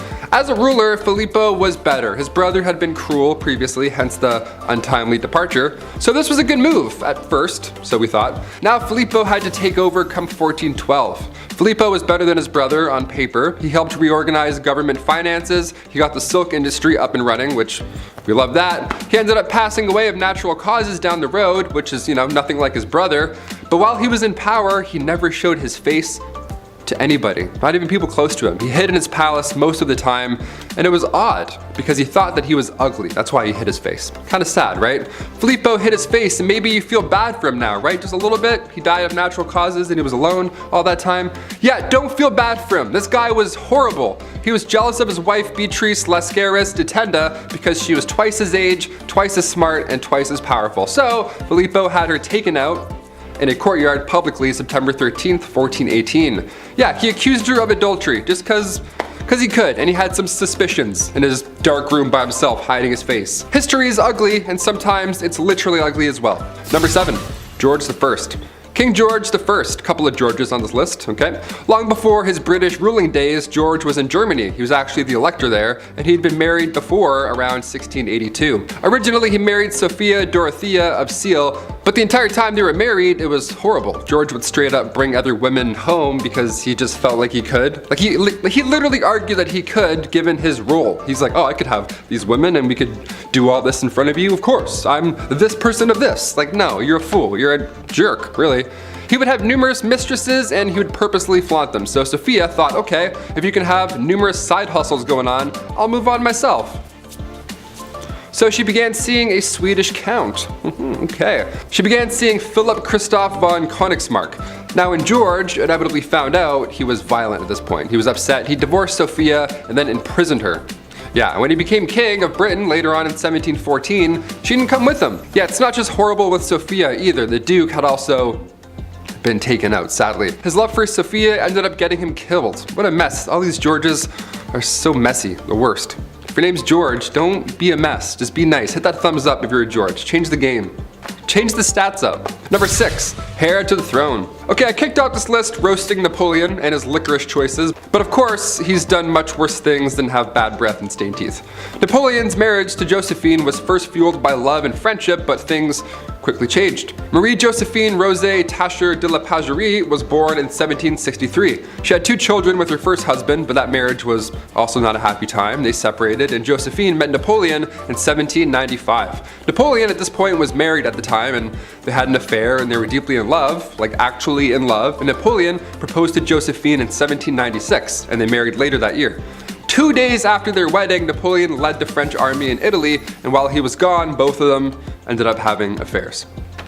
So many affairs in this. Like, does love even exist? What the hell? 1804, Napoleon crowned himself and then crowned Josephine, proclaiming her empress. A few years passed, and after finding out Josephine couldn't bear any more children, Napoleon made a list of possible and eligible princesses. Just a list, and just left it out. Like, how awful is that? In November 1809, Josephine agreed to the divorce, and come 1821, Napoleon Bonaparte's final word on his deathbed was Josephine. Yeah, a little darker than licorice, just a tad. Number 5, King Henry VIII. The second wife of King Henry VIII. She was found guilty of treason, and she had been charged with having relationships with 5 others, including Lord Rochford, aka her brother, George Boleyn. She had also apparently had relations with Sir Henry Norris, the king's close friend, and when I say close, I mean they were really close. He was the groom of the stool. So they were close, and on top of this, Anne was also found guilty of conspiring to kill her husband. I wonder why.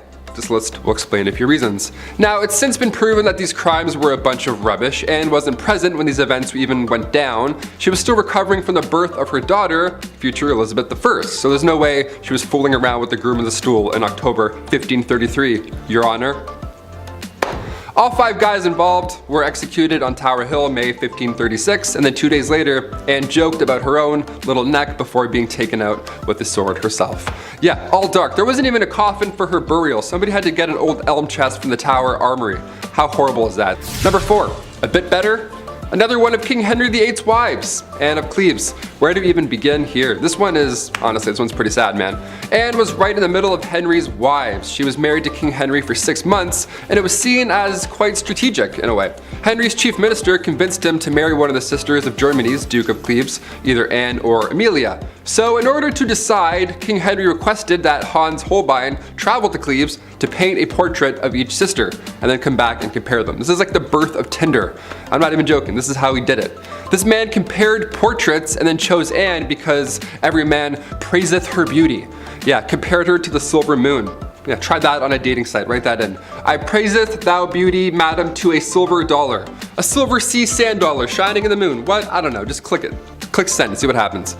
Then a treaty was signed. A few weeks later, Anne arrived to England, and Henry was beyond upset because she looked nothing like the portrait, apparently. How horrible is that? You look nothing like this Victorian painting. How dare you? It's 6 a.m. and you've been riding a horse for 4 weeks and you don't look like this Victorian painting? Shame. He tried to stop the wedding, but it was too late at that point, so they had to follow through. And on January 6, 1540, their marriage was official. You can't unswipe this marriage, rich boy.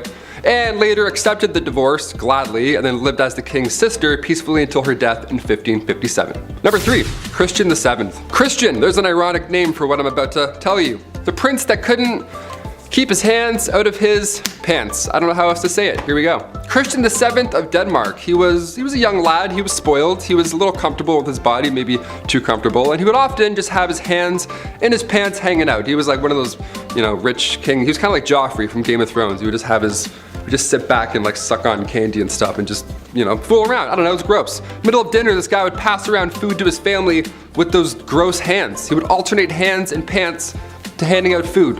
What a little twerp. Now it's unknown, but historians believe maybe, just maybe, he was a tad mad. Who's to tell? Either way, don't touch the rye bread, Christian. Thanks. Go wash your hands. Twice. Number 2, King Henry VIII. Again. Of course, we have to talk about Henry VIII again. He's pretty bad, not gonna lie. Henry VIII was King of England from 1509 to 1547. He's been married a handful of times, as we've heard by now, and all of them have went south. When Henry married Catherine, he was 49. She was a few years younger. She was actually a lot younger, classic 1500s.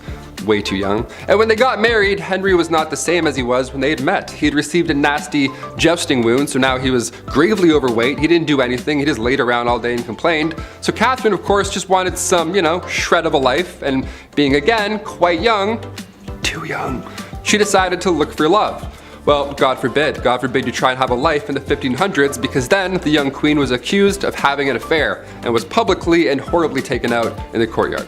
And finally, coming in at number 1, Henry II. The relationship between Henry II of England and Eleanor of Aquitaine is pretty memorable. It's memorable in all the wrong ways, of course. When they first met, things were good, dare I say, with both of them. They were both young, and he was going to be king. He was young, king, guy, young man who's going to be king. And Eleanor, she was married, but once she got an annulment, their love was good. Their love was good and young and ready to be young king stuff.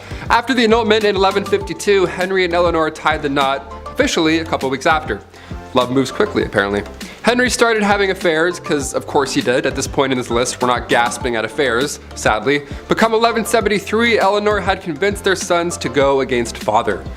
Yeah, Henry didn't take this well, and he had Eleanor locked up for 16 years. He had died, so after that point she had resumed the royal roles, because at this point those two boys had grown up and inherited the throne, Richard and John. But being locked up for that long, what a nightmare that relationship was entirely. I figured we'd end on a kind of tame one where she kind of came back and it was good. Number 10. No one's ever really gone. You may have heard that said when losing a family member, a pet, or in the worst Star Wars movies ever made. Sorry, not sorry Disney, those are terrible. But perhaps there is someone who is never really gone. Genghis Khan. Yes, that's right. The ruthless Mongol warrior who conquered so much in his time that we're still talking about it today. So why is this big bad warrior still with us today?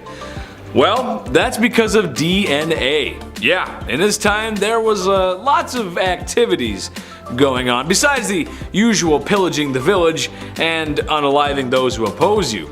There were a lot of happy endings, let's say, and by that I mean forced non-YouTube friendly conduct bedroom happy endings. So much so that when a study was conducted back in 2003, 8% of men in Asia were thought to be descendants of the mighty man himself.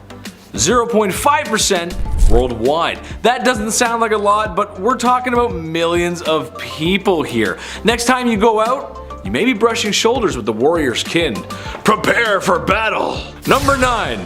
Henry again? Boy, it's really hard not to talk about this guy. But dude was kinda down bad for it.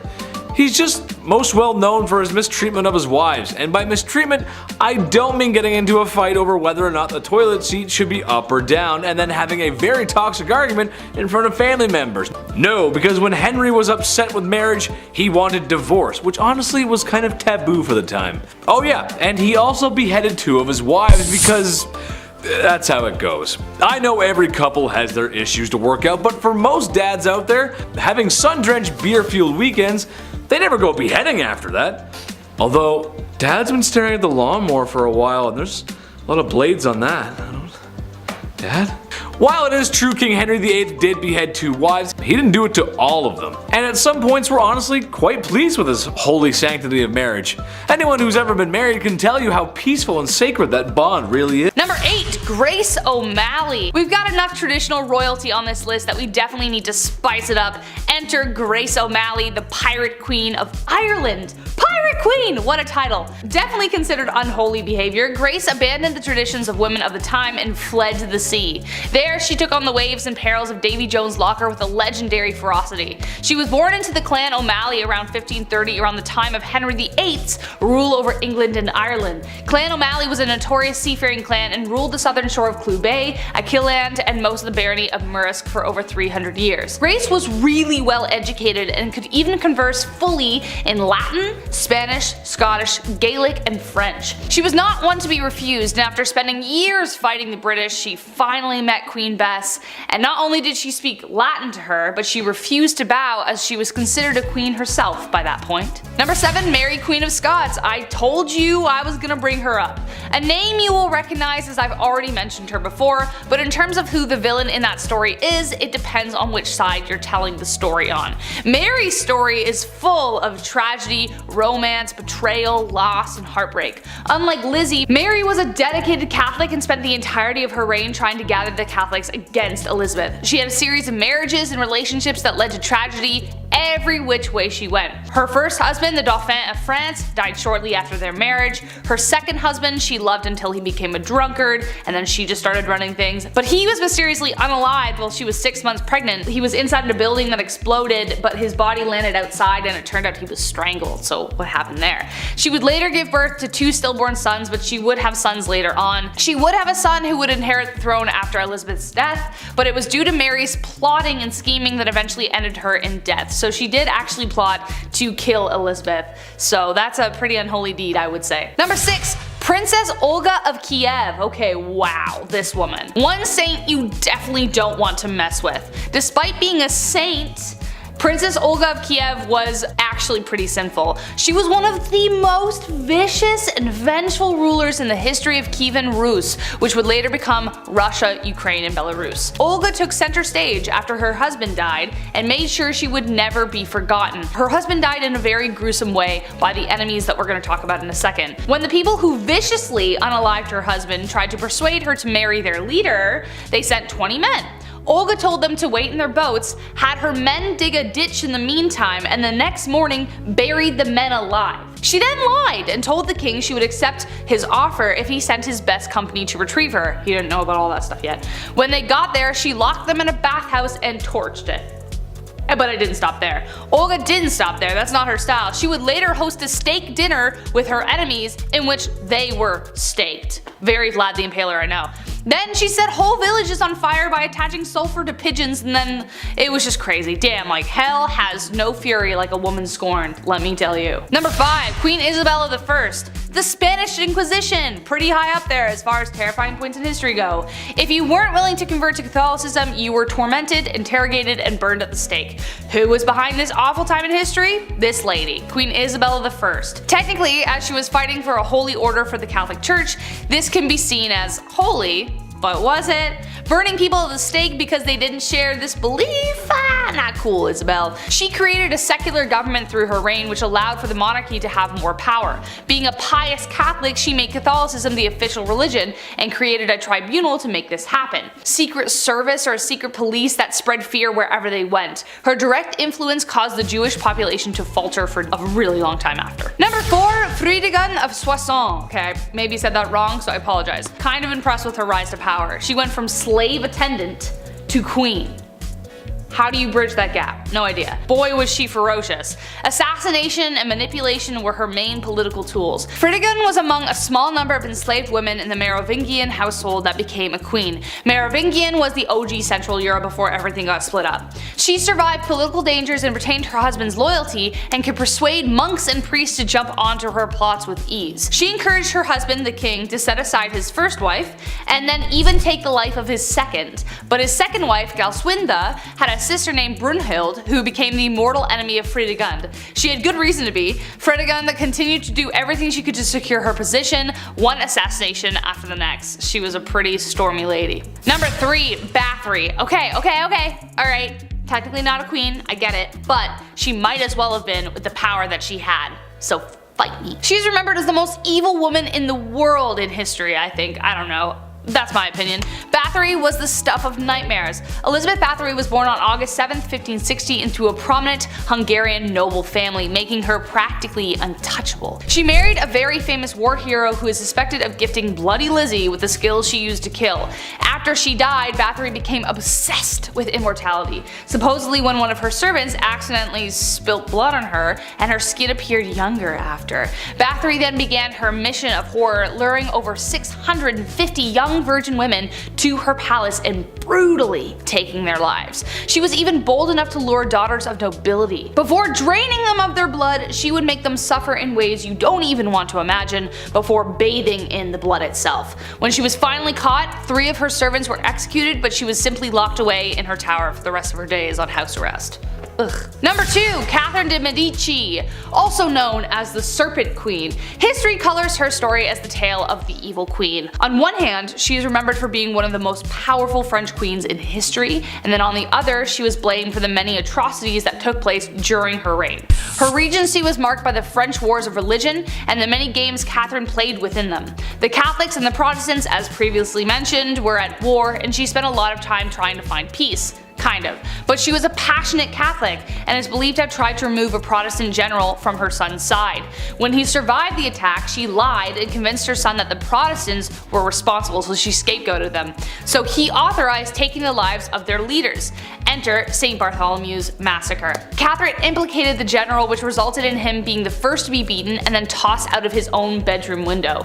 An estimated 3,000 French Protestants were taken out in Paris, but the total countrywide was around 70,000. And last but not least, Bloody Mary, actually known as Queen Mary I of England, so no, I'm not talking about the girl you say in the mirror 3 times so that she appears and you're like, wow, I'm haunted forever.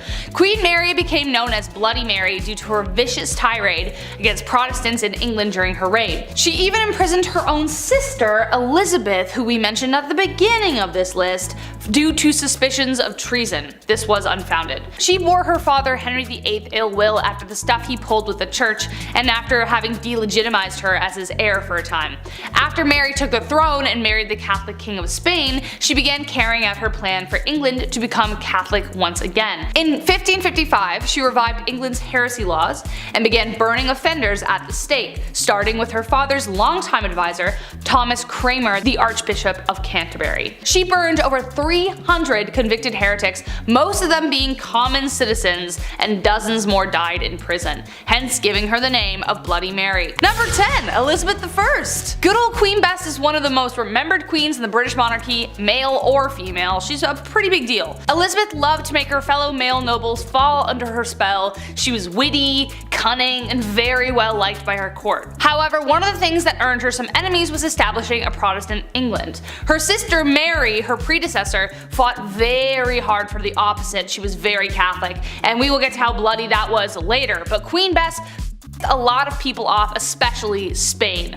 She was supposed to marry the Catholic Spanish king after her sister passed, but she turned him down. This led to a conflict between Protestant England and Catholic Spain, but her navy defeated the Spanish Armada in 1588. Mary, Queen of Scots, laid claim to the English throne and was one of Lizzie's greatest internal threats. Mary was a Catholic, which made all the Catholics of England back her. Mary was also presumed to be behind several assassination attempts against the Queen. Finally, Queen Elizabeth had to take action, and after keeping her cousin hostage for 20 years, she finally had to have her executed. And we'll talk more about her later. Number 9. Catherine the Great. So Catherine the Great was called the Great for a reason. She was a pretty epic woman by most accounts. She even had one of the first vaccines, which is pretty crazy. Though she wasn't actually born in Russia or even Russian at all, Catherine was not content to go down in history quietly. She considered herself an enlightened ruler, and history tends to agree, with aims of prioritizing education for the people. She had many lovers, and there is enough evidence to suggest that the son she had was illegitimate.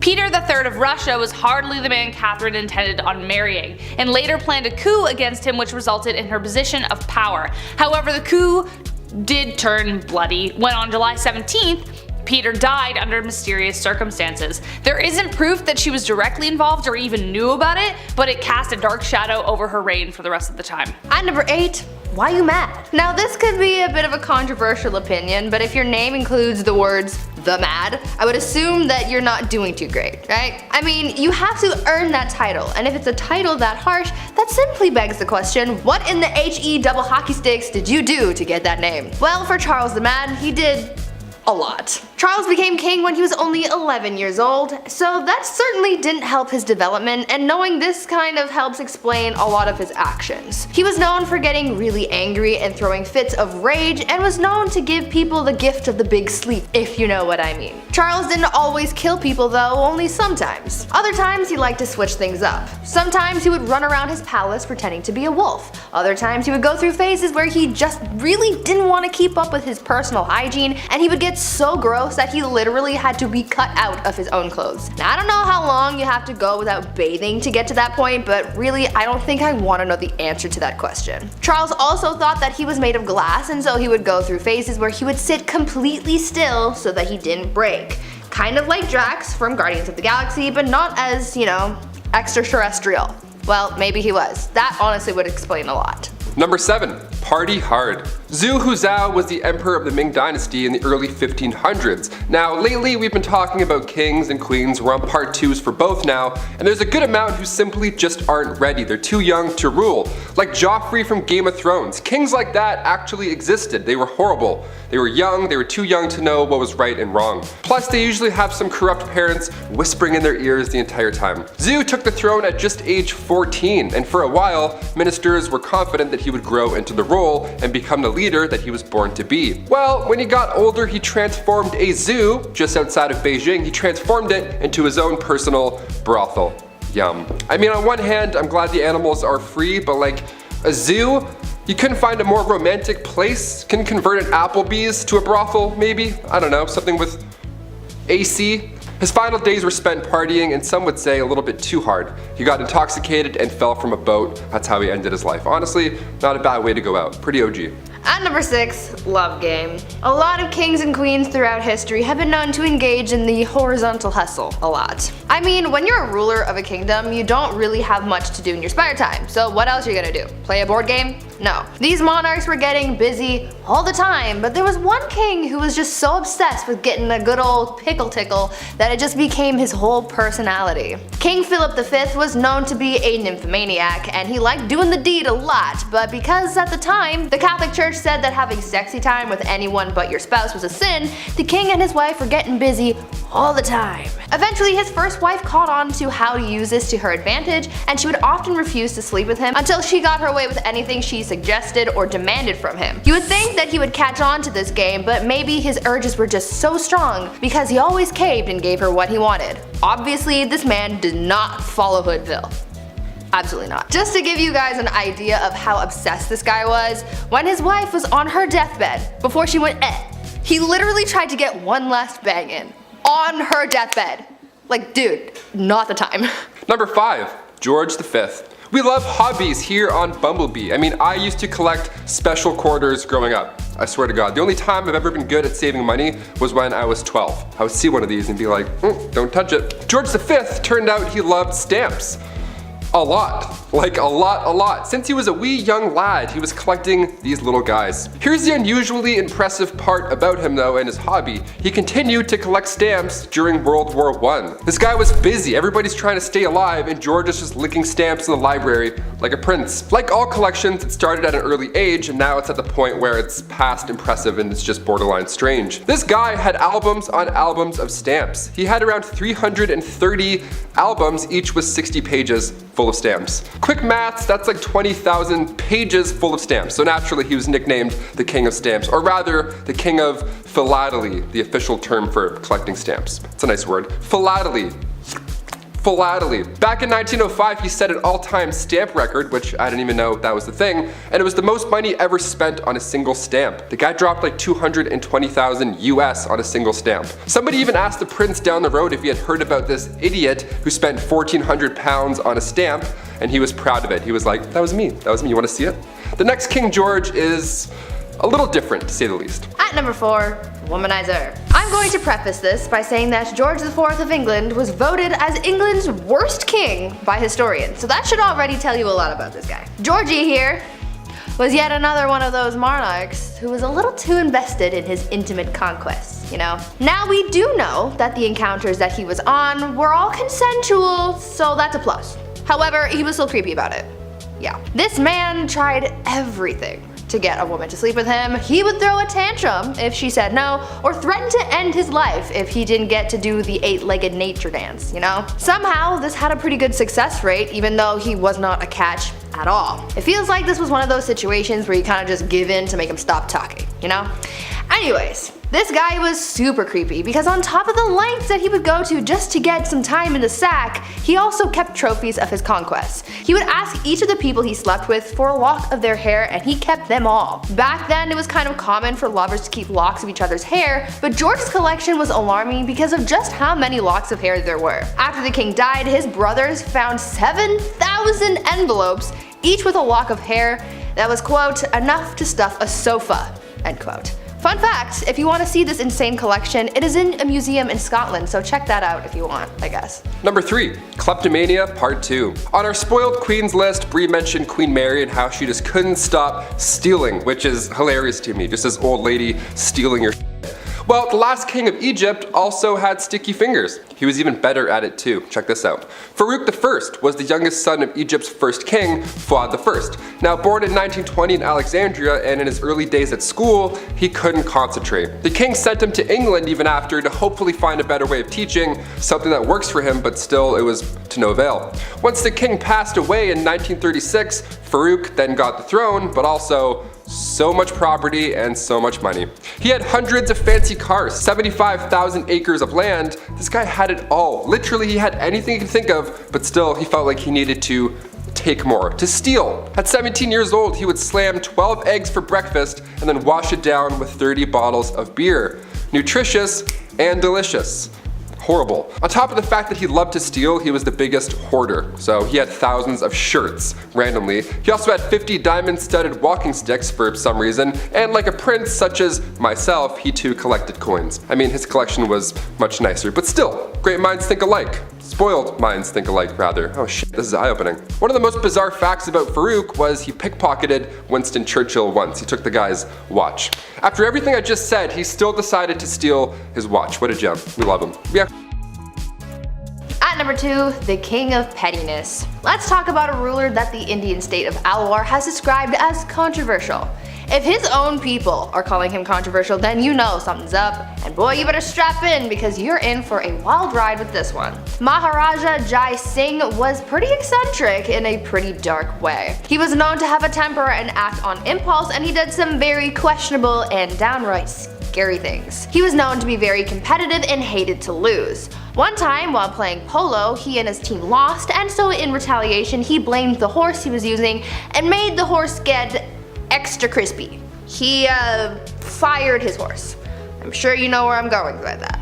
If not, use your noodle, I don't know. Unfortunately, the cruelty towards living things didn't stop at animals, and he was also known to kidnap women from the streets and go all criminal minds on them. On a slightly lighter note, though, the Maharaja was also known to be very petty. Once he went into a Rolls-Royce dealership, and the person working there thought that he was broke and ignored him. Thinking that this was insanely rude, he bought 7 Rolls-Royces, sent them back to India, and used them to pick up garbage. This guy was really just doing the absolute most. And coming in at our number 1 spot, King Ludwig II. Home renovation shows rock my world. I can watch Love It or List It for months at a time. It's the dream, building your own home one day, and if you're a king, well, it's pretty easy to get that done. In our Spoiled Queens Part 2, I mentioned a princess that had a house made of ice, literal ice.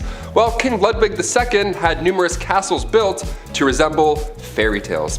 Literally, like fairy tales. I gotta admit, I kind of love this a lot. Ludwig was only 18 when he became the King of Bavaria in 1864, and then he had castles, like castles, more than one, built after he was inspired from romantic literature and spending some time at the opera. The kid was a dreamer, you gotta love it. He would spend his nights in one castle looking through a telescope at his new castle being built, so he would just watch it all night. That's like the king's way of waiting for your Amazon delivery. Just standing there, just like, oh, it's coming. 17 years and it's done. Just 4 years in, he designed his own castle, and to this day, it's one of the most photographed places in the world. Neuschwanstein Castle. Number 10, history. Ruling alongside the pharaoh Akhenaten from 1353 to 1336 BC. Queen Nefertiti, aka the Lady of Grace, aka Hereditary Princess, was born in 1370 BCE. She was born in the Egyptian city of Thebes, and she was only 15 years old when she married the 16-year-old Akhenaten. She worshipped the sun god Aten, and alongside her young husband, she built a new capital city called Amarna, and she also created a new religion, so how's that? She ruled over what's considered the wealthiest period in Egypt history. Nefertiti had 6 children, which were all daughters, which may have had something to do with why we don't know much about her today, but I'll get into that much later on. Number 9, her death. After changing Egypt's religious and political structure, soaring to new heights as a woman in the Egyptian court, the queen just vanished, just like that. And on this video, we're gonna try and figure out what may have happened to her. During the 12th year of the 17 that her husband ruled for, historical records seem to have just wiped out the queen's legacy. She was gone from everything. Many believe that she didn't actually die, but rather she disguised herself and continued to rule. The next in line after Akhenaten's reign was the pharaoh Smenkhare. Was that really Nefertiti in disguise? I hope so. That would be pretty sweet if we proved that and figured that out. I'm really rooting for that. The reason we believe that she may have disguised herself as a man is because of the female pharaoh Hatshepsut, because they ruled with a fake beard in the 15th century. It's known that they had a big traditional fake beard. It's cool. It's like kind of flashy. I kind of want one. I can't grow a beard or a mustache, so I kind of want a fake one myself. Lastly, there's a theory that the reason Nefertiti was banished was because she couldn't produce a male heir. We've gotten closer to uncovering the truth though recently in 2015, when Nicholas Reeves and Mamdouh El-Damadi found what they think is a hidden doorway in King Tut's tomb that contains perhaps the sarcophagus of the lost lost queen. I'll get into that shortly, but first we need to talk about her modern day origins. At number 8, Mumia medicine. It's safe to say that medicine from the past is very different from modern times. These days we have pharmaceuticals to treat illnesses, but back in the days of old there were very different and quite questionable methods of treating ailments, and one of those methods included cannibalism. In the 16th and 17th centuries, it was common practice for elites like priests, kings, and other nobles to consume remedies that included human bones, blood, and fat as medicine to treat ailments from headaches to epilepsy, and this practice was called Mumia medicine. At first, it started with people using Egyptian mummies and skulls from Irish graves for use in medicine, as bones would be ground and used in different tinctures for various uses. But soon, other parts of the body started to be used. Human fat was later used to treat ailments on the outside of the body, and blood would be consumed as well, as it was believed to contain the vitality of life. Several monarchs were known to use Mumia medicine, like Charles II and William II of England, Francois I of France, and Christian IV of Denmark.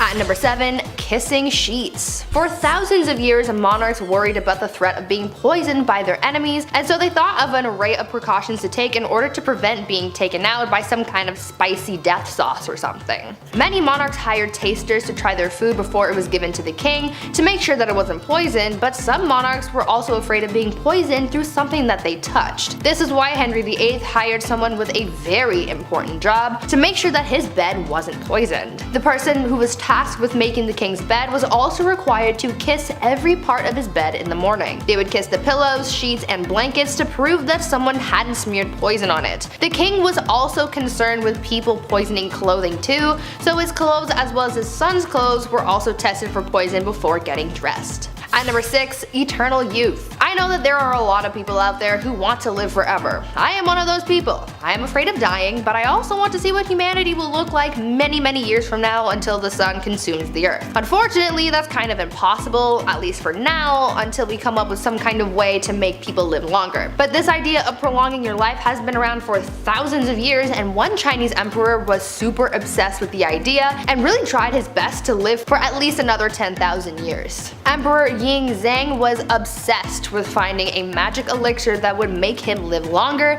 and he demanded that his subjects find this immortality elixir for him. Now, even though he brought a lot of prosperity to people during his rule, he never let go of his demand for immortality, and it put a lot of pressure on his underlings to find him something to help him live forever, but obviously that didn't happen. He was so concerned with his lifespan that he even brought magicians into his court. His obsession alienated him from his people, and after all of that effort trying to live longer, he died at the age of 49. At number 5, no bathing.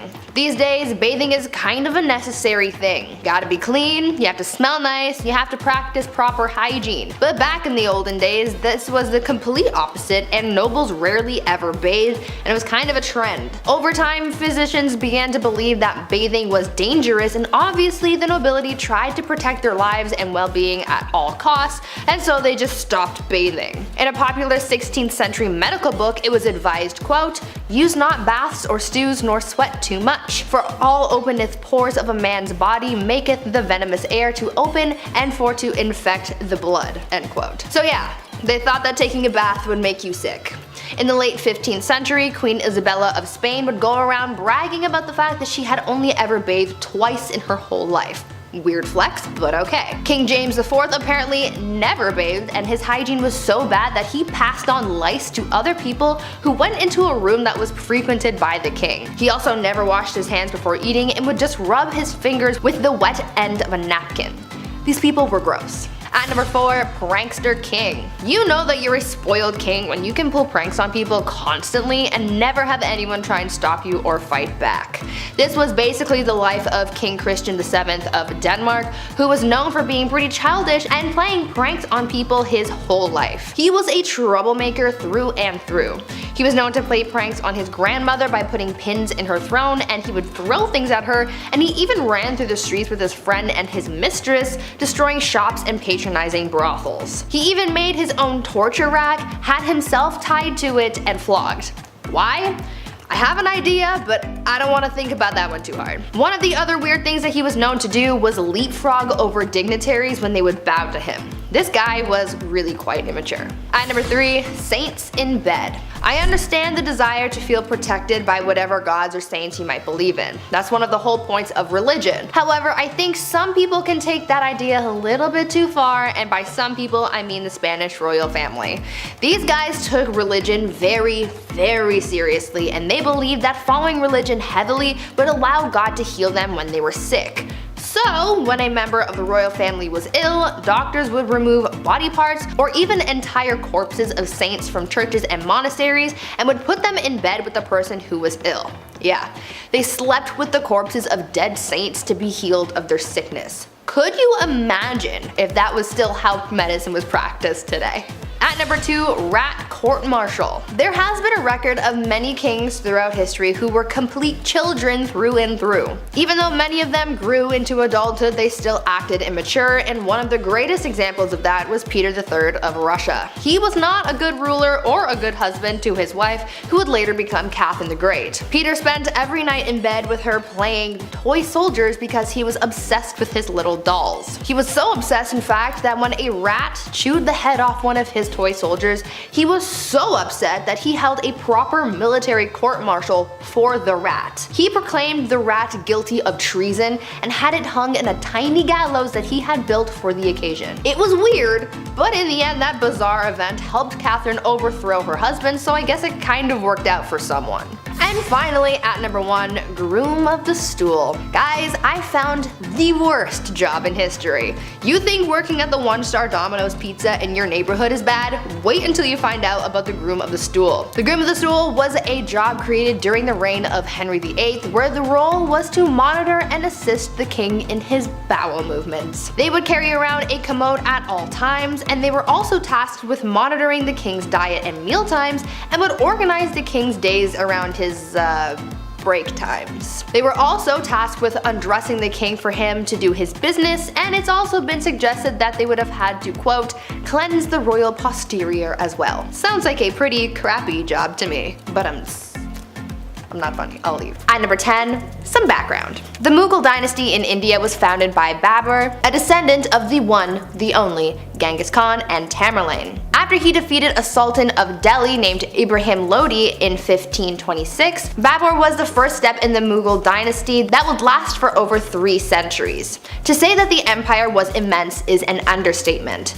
The empire ruled over 103 million people, probably even more. The Mughals were rooted in Muslim beliefs and were noted for their well-organized government and cultural sophistication. Many of the rulers tried to integrate the Hindus and Muslims under one state, but as we will find out from this list, it was not an easy thing to do, which ended up causing a lot of strife. Many rulers of the empire flip-flopped back and forth between being merciful and tyrannical towards the Hindus, adding to centuries of oppression. At number 9, blinded. Humayun was set to inherit the throne from his father, much to the jealousy of his brothers. He was 23 when he ascended the throne in 1530 after the death of his father. His brothers reigned over different fiefs, but none of them were satisfied unless they had the crown. He also wasn't the best ruler. Humayun was sent into exile for 15 years after he was overthrown by one of his father's generals, Sher Shah. Humayun fled and eventually ended up in Persia, where he built back up an army through his partnership with the Shah. Slowly he took back his land, facing his own brothers who were constantly scheming against him. But Babur, his father, made him promise that he would never lay a hand on his brothers. But his brother Kamran continued to threaten him, and one instance while defending a fort turned on the innocents trapped inside and took their lives viciously. Kamran, not a good dude. Something needed to be done. He eventually catches his scheming brothers, blinds his brother Kamran, and chains his brother Askari. A little messed up, but not bad for war. Number 8, dirty talk. Going back to the 15th century to Queen Isabella of Spain, now it's not uncommon for queens to brag, be it about their wealth, status, their mans, you name it. But to brag that you've only bathed twice in your life, that's a bit odd. What's the deal with this? Okay, well, back in 537 AD, Rome had 11 aqueducts that ran over about 1,000 public fountains, okay? Over 900 bathhouses included. It was quite important, but when invading Goths cut them off, the Catholic Church literally had no idea how to fix the problem. So instead, they just told everybody that bathing was a sin only practiced by pagans.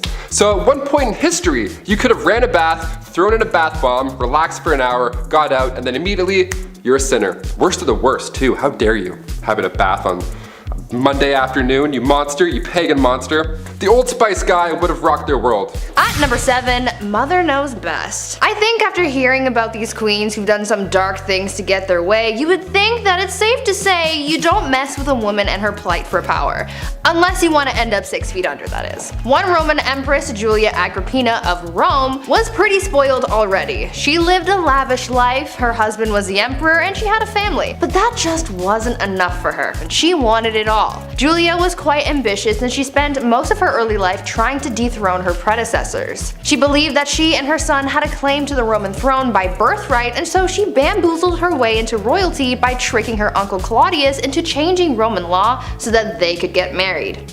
Ew. Suddenly though, after they got married and she became empress, Claudius died, and most people think that Julia had something to do with it. That's likely the case. She and her son Nero went on to rule Rome from 49 to 54 CE. Julia stayed by her son's side for as long as she could so that she could hold on to her power, but eventually Nero got tired of his mother manipulating him and he had her forced out of power. Julia, as you could imagine, was furious because power was the one thing in the world that she desired most, and so she rallied a group of supporters to try and overthrow her son, but the plans backfired and she was expelled instead. Talk about ambition getting the best of you. Number 6. We are family. The last queen of Madagascar. Queen Rana Valona was one of the worst. She was born in 1788 and she ruled over the kingdom for 33 years. She was so cruel and violent that she would often choose violence first in order to preserve independence over the island. She's known as the most ruthless queen in history. After the death of her husband, she just went mad with that new power. In the late 1700s, her king brought peace to the land, but of course there were traditionalists